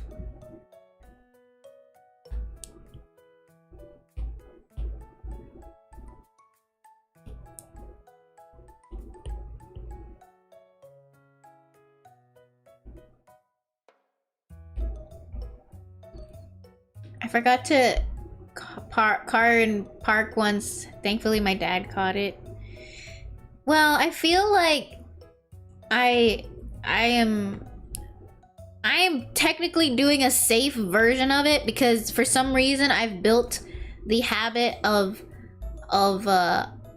putting the emergency parking down to prevent any serious actions from occurring.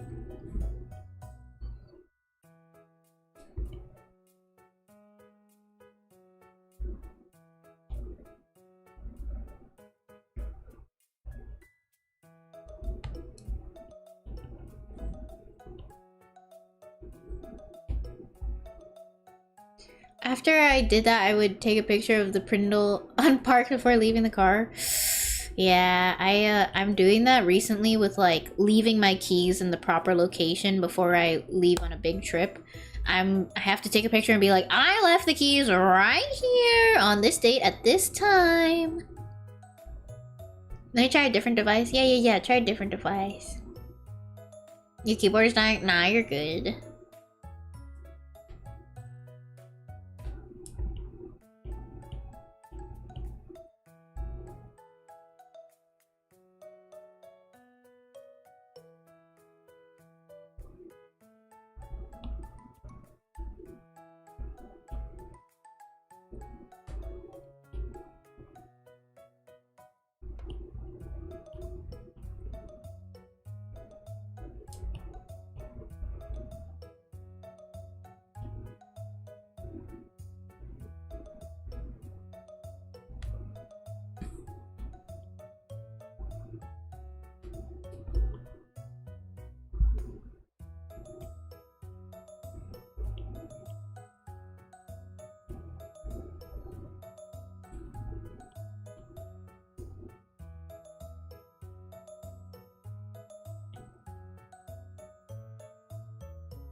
You YOLO where you leave your keys, could be any pocket. That's too crazy. You see, that's nice because it would be in a pocket. As a girl, it's likely in a specific location or hopefully in my purse. I don't get pockets. Unfortunately, we are not afforded the luxury of on the person locations to safely store things. Instead, we are given a separate entity to store them so that we can never truly know if they're next to you or not. You don't get the reassurance of feeling around for it. You get the extra weight of, shoot, where's my purse? Shoot, is it in my purse? Potentially not in my purse.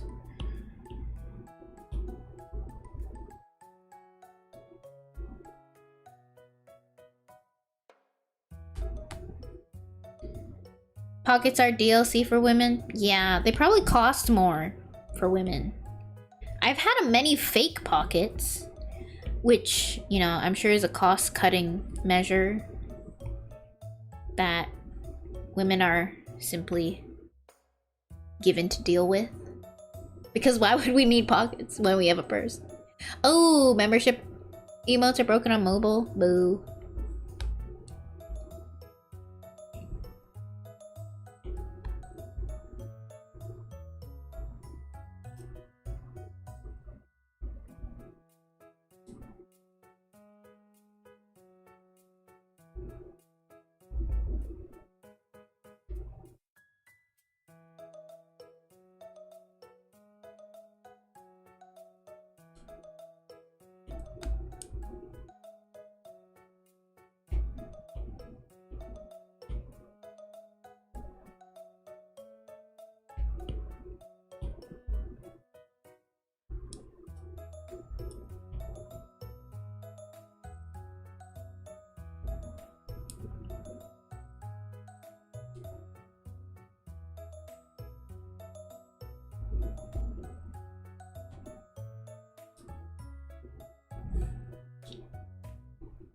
The company I work for makes pants for women and we always put pockets. Oh, very nice.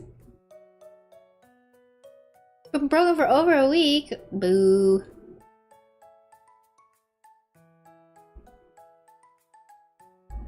Okay, I think I will wrap up here. I have some things I want to get approval on first. And I think she's like mostly done. I just need to cut stuff now. Pretty much everything is rendered. I just need to duplicate the shoe. I do want to render the shoe a little bit more, but maybe after I kind of get approval for some stuff and then, you know, dealing with some ruffles and adding extra bits. But the main parts are all there, so I can start like going down the checklist. I also want to check if she likes this extra clothing shading. Personally, I'm kind of like, it looks really clean and like really pressed outfit and structured if I don't, but it also kind of looks more lived in and, you know, like fabric if this is there, but it doesn't have that clean look. And then the same thing for this one. It kind of is like, oh, there's a little bit of distressing here and there, whereas like this one is like really straight, you know, thicker material probably that doesn't bend. So yeah, I will have to ask. She look familiar. She's been she's been around for a while because I keep working on it and laying it, but she is Freya. It's her outfit. It's a new outfit. Okie dokes. Let's switch over to normal position.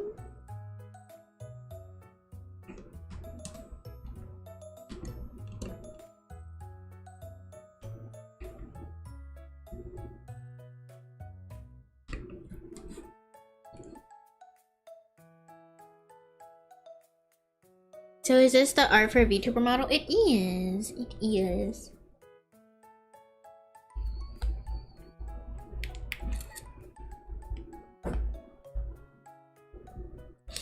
I hope you guys enjoyed today's stream and chatting with me. Yes, I won't forget to put it in park.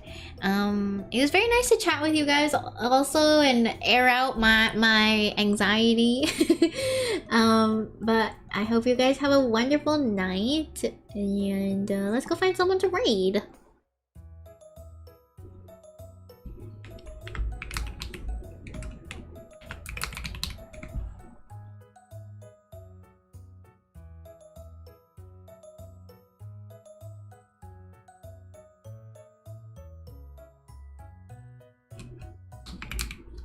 Also, if you guys have the chance, you know, talk to me about Love Island. It's my first time watching. You guys should watch alongside me so we can chat about how silly their actions are at times.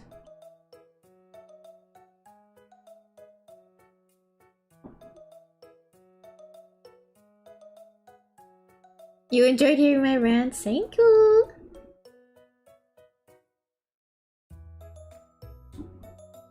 Okay, let's go rate this person. They have such a cute doodles that they're making of their character right now, I think for their panels. I think they're a Teru Bozu. So cute! Okay, bye bye everyone! Sayonara! Good night! Bye bye! Is it working? Did it rate? Oh, I used the wrong command.